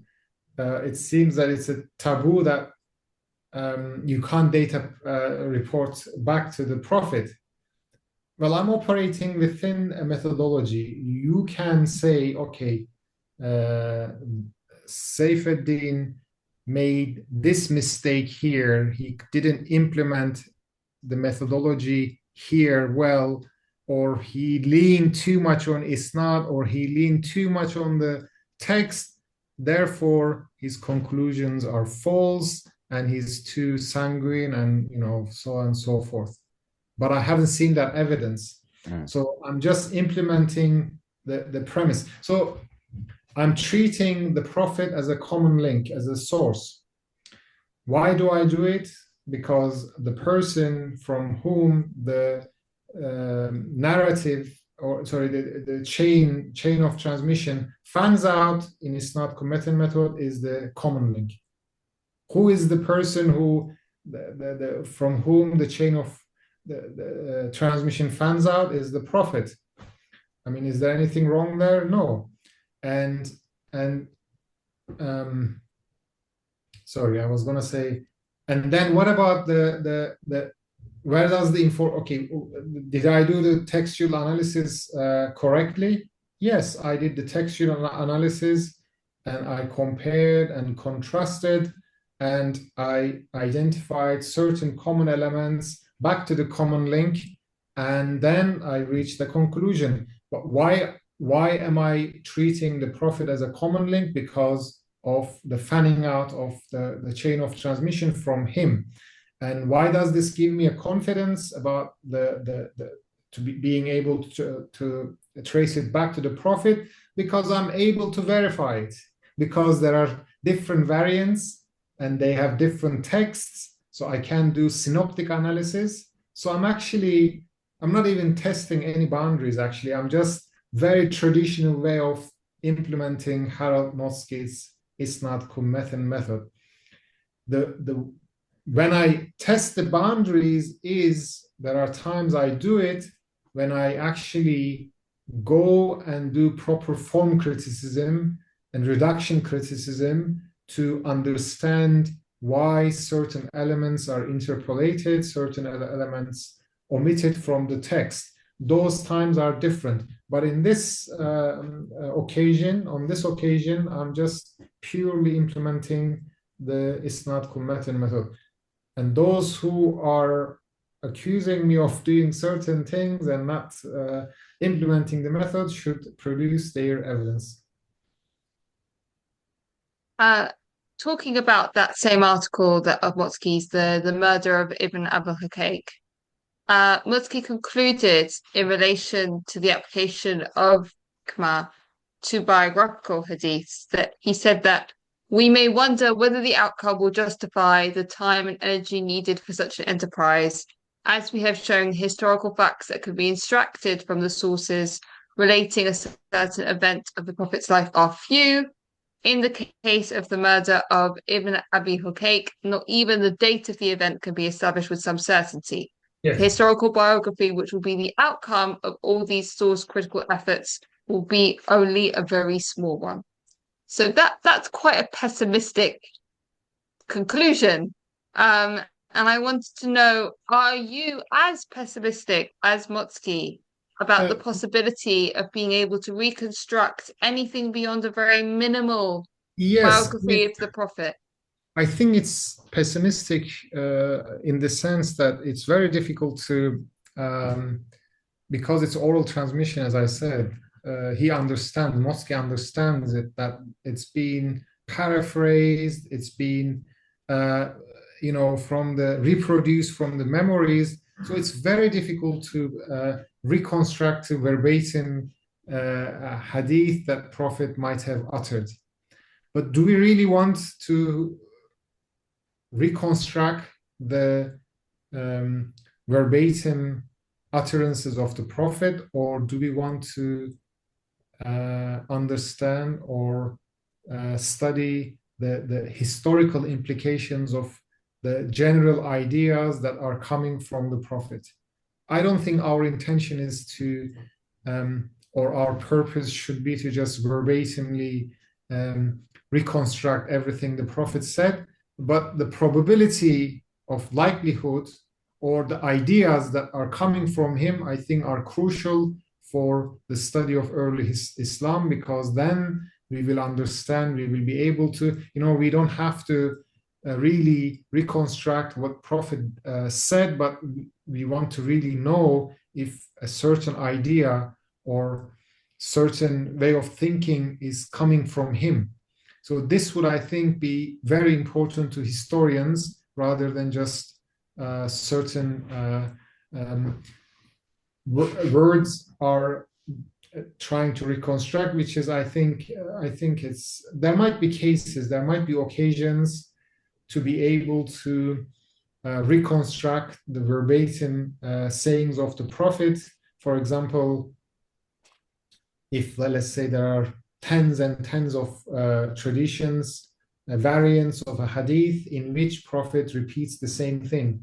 There are occasions, I think, very few occasions, it might be possible, but I think most of the time, I agree with Motzki that it's very difficult to have that verbatim reconstruction. So do you agree with him that a historical biography that we can reconstruct using ICMA will only be a very small one? I disagree. First time, okay. I disagree with Motzki. I don't know when he wrote that, but I think it's very possible to, if we combine it with some inferences, but also if you combine it with, for example, inscriptions, if you connect it with the broader Archaeological. archaeological developments like that's happening in the field now. It's actually booming. These inscriptions are coming, and lots of renewed interest in Islamic studies. So if we combine it, I think we can have that's again my dream to write a biography of the Prophet based on isnad-cum-matn analysis. But we'll see if it's going to be too short or too long, but we'll see. Yeah. I'm talking about the future of Isnad-Kamatan analysis and Hadith verification as a whole. Since we last interviewed you, we had the opportunity to conduct an interview with Sheikh Yasir Qadi, during which we discussed the study of Hadith within Western academia.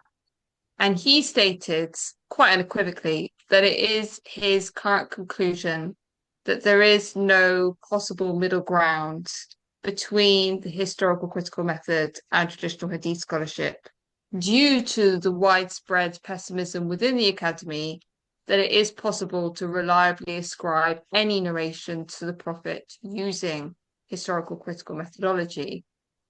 He said he would love to be proven wrong, and he hopes that someone would come along and correct him and say that we can prove Hadith via the HCM and this is how we do it.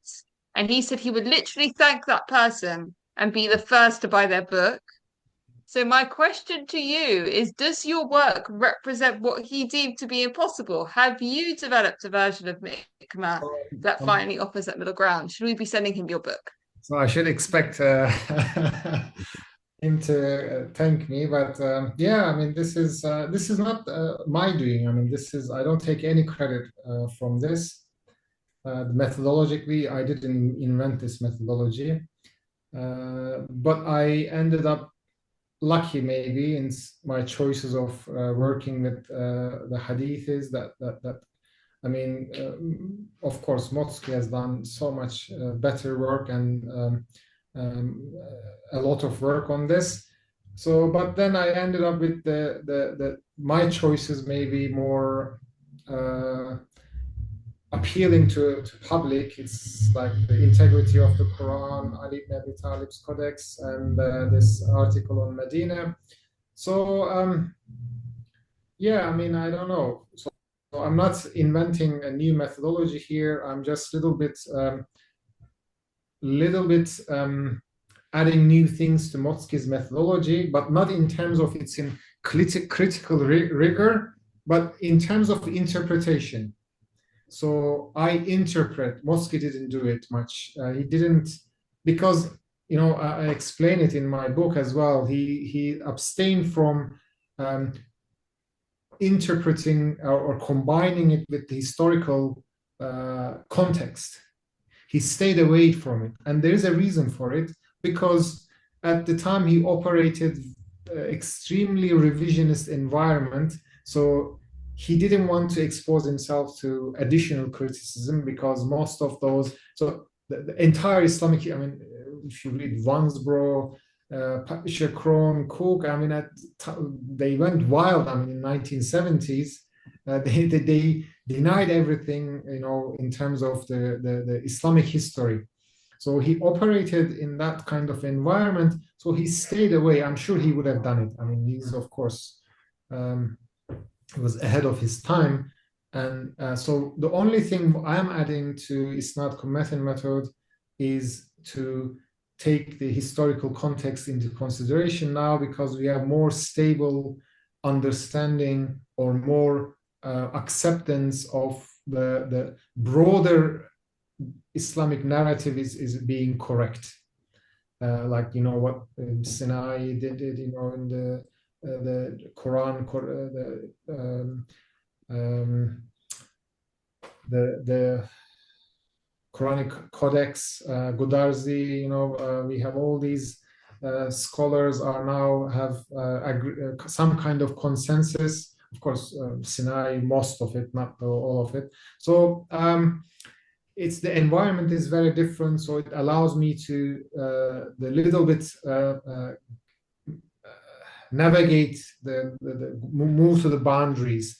But there is no compromise with the methodological, traditional methodological integrity of the isnād-cum-matn method, but otherwise it wouldn't have been an isnād-cum-matn method. And yeah.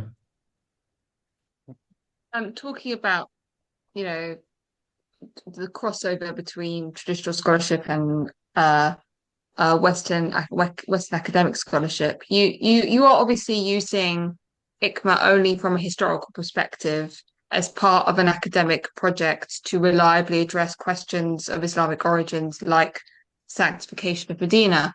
However, recent debates about the authenticity of Hadith amongst lay Muslims have raised the possibility of using ICMA from a theological perspective as a more verifiable method than traditional methods to determine which hadiths can be relied upon to derive Muslim theology or law. Do you envisage the possibility of ICMA being realistically and practically used for this purpose? Or do you believe it can only be applied as a research tool in historical scholarship? In other words, do different goals require different methods in regard to the authentication of hadith? I think one thing is important to understand is that isnād-cum-matn method does not always give the authenticity of hadith. You know, it's not always possible to authenticate a hadith. You can date it, and in some cases, as I said in the article, 3 occasions we could date it. We could date a certain hadith back to the Prophet, which means we could authenticate not all of it, but the certain elements of it. But this would leave a lot of what's called uncertainty for legal schools or theological schools, because they need details, they need information, they need certainty. It might not be historical certainty, but it can be a theological certainty. Okay, so I believe that there might be occasions it might be used by legal scholars, theological scholars to examine a certain hadith, but I don't think it would give them the yaqeen they're searching for. Yeah, yaqeen, but that yaqeen is actually, if, for example, this is they would take, for example, this Medina as a yaqeen. But there are only 3 occasions which I've studied so many hadith, and Motzki did, and Gorka did, and Scholler did. We could only 3 of them could be traced back to the Prophet. What about those ones, the single strands that you can't trace it back to the Prophet? Then there would be a lot of the problems. And legal scholars, for example, they need a lot of details, a lot of information. Even for example, they use Habarul Wahid, historically, it's very difficult to authenticate. Even in Islamic tradition, certain hadith, they accept them because they need to provide people with answers. And if you can't give that answer, that's it. Your job, no need. You are not. There's no need for you. So there should be a pragmatism, certain pragmatism. I don't think that pragmatism would allow them to use this kind of very strict, rigorous methodology. I'm not saying, of course, they have in their ways, they are very rigorous, but they always need evidence, and they need always more material because there are lots of questions people are asking. So I'm not sure, but it might be possible. I don't know. I think the requirements, like you said, the kind of questions they're being asked, that goes across a wide range of practice. There might not be a hadith that can be proved as authentic through Isnad-Kamatan analysis that addresses that practice, and therefore you're unable to answer the question, and it becomes very difficult to act as a jurist, essentially. Yes. in that mindset. Yeah, I understand exactly what you're saying. And also, I don't see hadith as a very there are lots of questions are coming out. It's very dynamic. Human life is very dynamic. If you talk about the legal schools and hadith. So hadith is not very much um, maybe would respond to the necessity of and requirements or the questions of people. So, but of course, I mean, if people want to try and experiment, they can try with it and they can figure if it works for them or not. Yeah, but yeah. But I mean, I wouldn't do that myself. So yeah, that's because And it's understandable because you're a historical scholar anyway. yeah, but then I don't have the authority. I don't have this is how it works. Usually people ask you, or can you study this for me? So for theological or legal implications, and I always turn them down because I don't have that, because it's not about just studying. You have to have the authority. You have to have many other qualifications, which I don't have. Yeah. You have previously alluded to some of the inherent prejudices that still remain within Western academia, particularly in relation to scholars working in Hadith who, for example, might have German surnames. Do you Might think not that have German might surnames. might not have German surnames, excuse me. Do you think that Muslim academics are scrutinized for potential confessional biases or viewed as not being capable of academic neutrality in a way that Islamic studies scholars from other faith backgrounds are not? And does this hinder their career development as a result? Do you think as more academics from a Muslim background enter the field, that this might slowly improve, or in the period of heightened Islamophobia that we are currently experiencing, is it actually getting worse? Yeah. So if anybody tells me that there is no such a prejudice, I wouldn't call it Islamophobia because it would there would be more evidence to call it outright Islamophobia. It's not like somebody calling you or insulting you for your faith or your if in the case of racism for your racial background. But if anybody tells me there's no such a prejudice, because this is what I have been hearing from my colleagues, I have been experiencing, I've worked in many places, and one thing is somehow untold, but it's always there, that you have to hide your religious identity. I mean, probably you all experienced it in a different environments, work environment, or life, different parts of life. And this is also in academia as well. And there is a reason for it, because everybody is afraid, or my colleagues are afraid, that it would hinder not just their promotion. I think most of the universities are, they are very open. They are having to, it's good because they have students of different religious backgrounds. So they are open to this idea. But if you think scholarly community as a community, large community, and if you are labeled as a person of faith, then if the scholarly community is they want to stay away from that kind of religious affiliation, especially field in Islamic origins or early Islam, which the lines are very blurry. So I think it would cause a lot of problem, because sometimes we write an article and then sort of just dismissed as a confessional. it's I mean, it's a very common practice, and yeah, it happens a lot.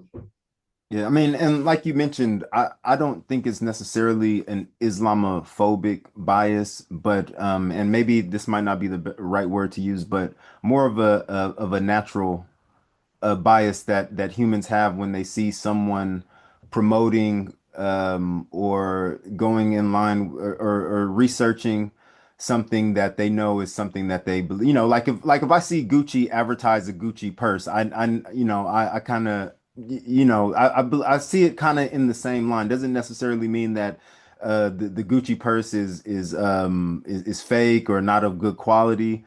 It's just that I would expect Gucci to promote their products in the same way that I would expect someone of religion to promote or lean towards their religious view, even in their research. Doesn't necessarily mean that the research is incorrect or wrong or biased towards in favor of that person's religious belief. It's just something naturally that I believe as humans we kind of incline to, but doesn't make it right.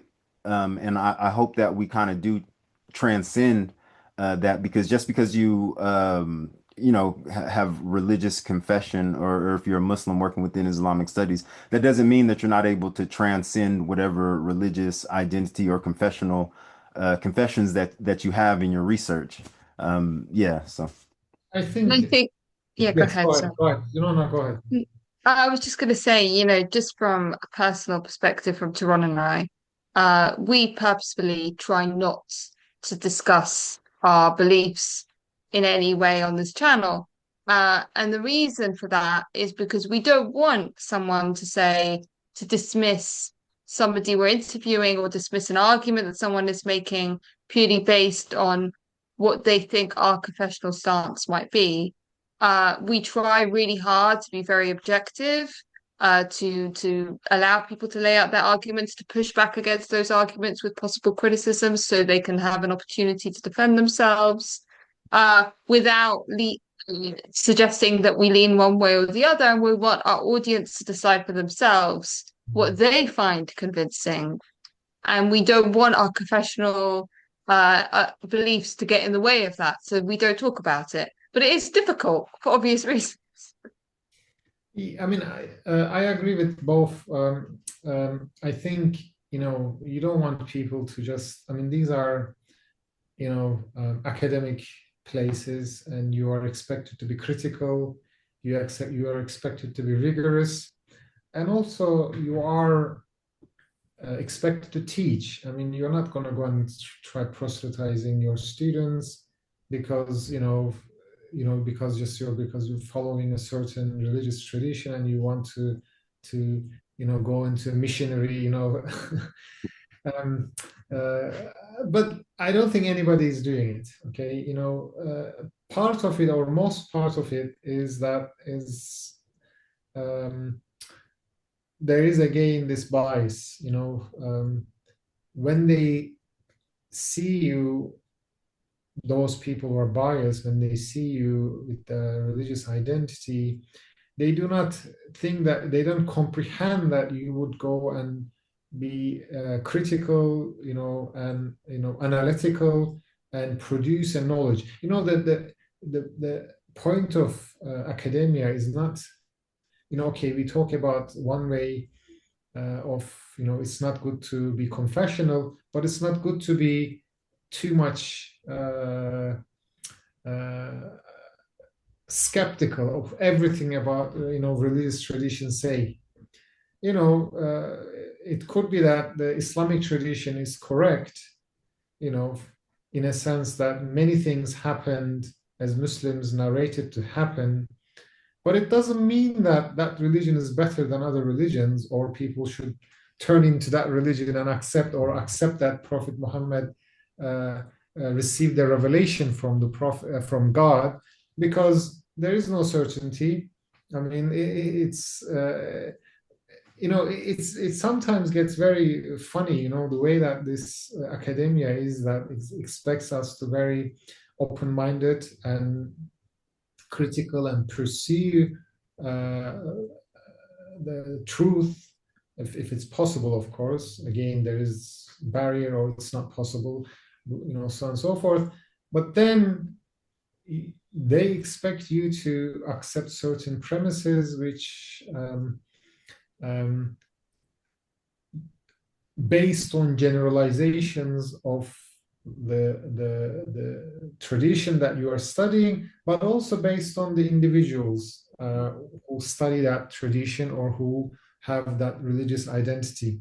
I think there is a very important distinction here, that if somebody is just pursuing confessional studies, they want to improve their religious understanding, which is fine. I mean, people have different interests, and I don't think they should be just cut off from the academia. Of course, they can come and they can express and they do it. All these Oxford, Cambridge, you have all these Durham, where all these actually the religious studies are led by religious people. But anyways, the point is that I think in this specific case of Islam, there are lots of biases and prejudices, and both in terms of the topic we study, but also in terms of people who study that religious tradition, and people are not most of the time accustomed, or sometimes unhappy to see that people who also can have the same religious tradition and also can academically study it, which is possible. I mean, if it's not possible, anyways, they can't survive in that environment. They can't publish because publication is peer reviewed. Lots of critical input is there, and books as well. So yeah, I mean,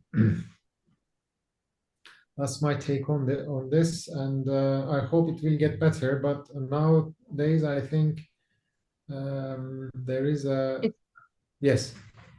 It's present. Yeah. Yes, correct. But I am optimistic that things will get better. I mean, more and more Muslims are starting to become interested in the field. And just because of that, I see a brighter future in Islamic studies where what we talked about won't be as present. And on to our last question. Thank you for your time. As always, speaking with you is always a pleasure. And reading your work is just as pleasurable.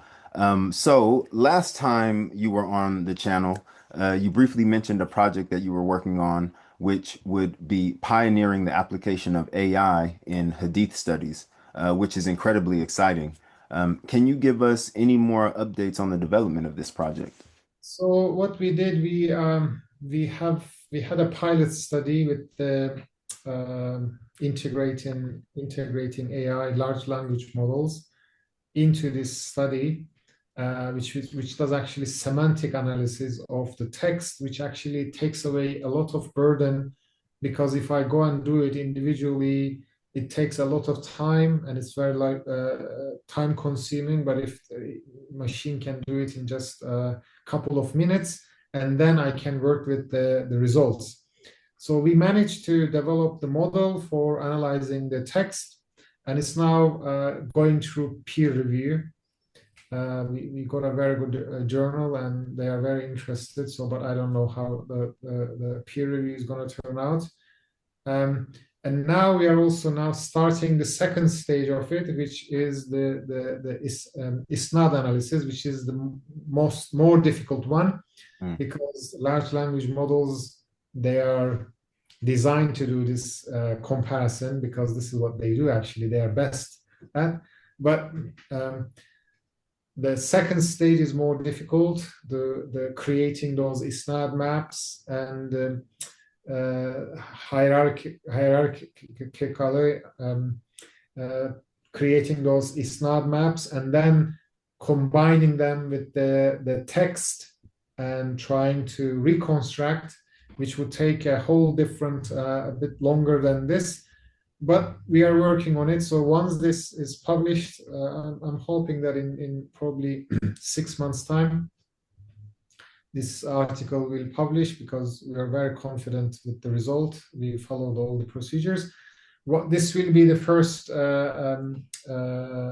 stage, and then we'll have more momentum to do the second stage. And my hope is that we can come up with a complete model where people with little knowledge, they can do it themselves. But of course, it won't be like 100%. It will be what 80, 70, 80%, and they'll fill the rest of the gap. Yes. Sounds really interesting. And can't wait for that paper in the journal to be released so we can have a look at it. So, Thank you.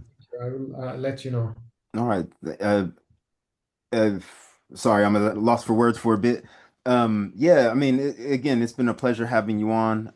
Is there anything else coming down the pipeline that you would like to make us aware of, let our Oh, audience know about? well, there is a book on Abraham. That book is One of our favorite subjects on this channel, by the way, is sort of really Abraham and Ishmael and all of that. So that yes. sounds So, yeah, great. because I follow you on Facebook, and then I see lots of scholars you are inviting. So this is actually kind of reconstructing the biography of or personality of Abraham, primarily from the Quran. Mm. So we've done the article that said the book is almost ready now, and but I don't know. So what we are doing actually, we are using the Quranic description of Abraham, the certain attributes given to him, like Qanit, Hanif, Millah, and Shakir, the thankful, the obedient, and or primordial monotheist. So to reconstruct the personality or identity of Quranic Abraham, and the broader argument that this Abraham is very different from the Abraham presented in Hebrew Bible or Abraham presented in the Christianity, and going with the possibility to or explore the possibility that this is different. This Quranic Abraham is different from Mosaic Abraham. Therefore, it's probably has a different source, which is going back to Ismail and genealogy. So we'll see if it's going to work or not. Interesting. That sounds really interesting.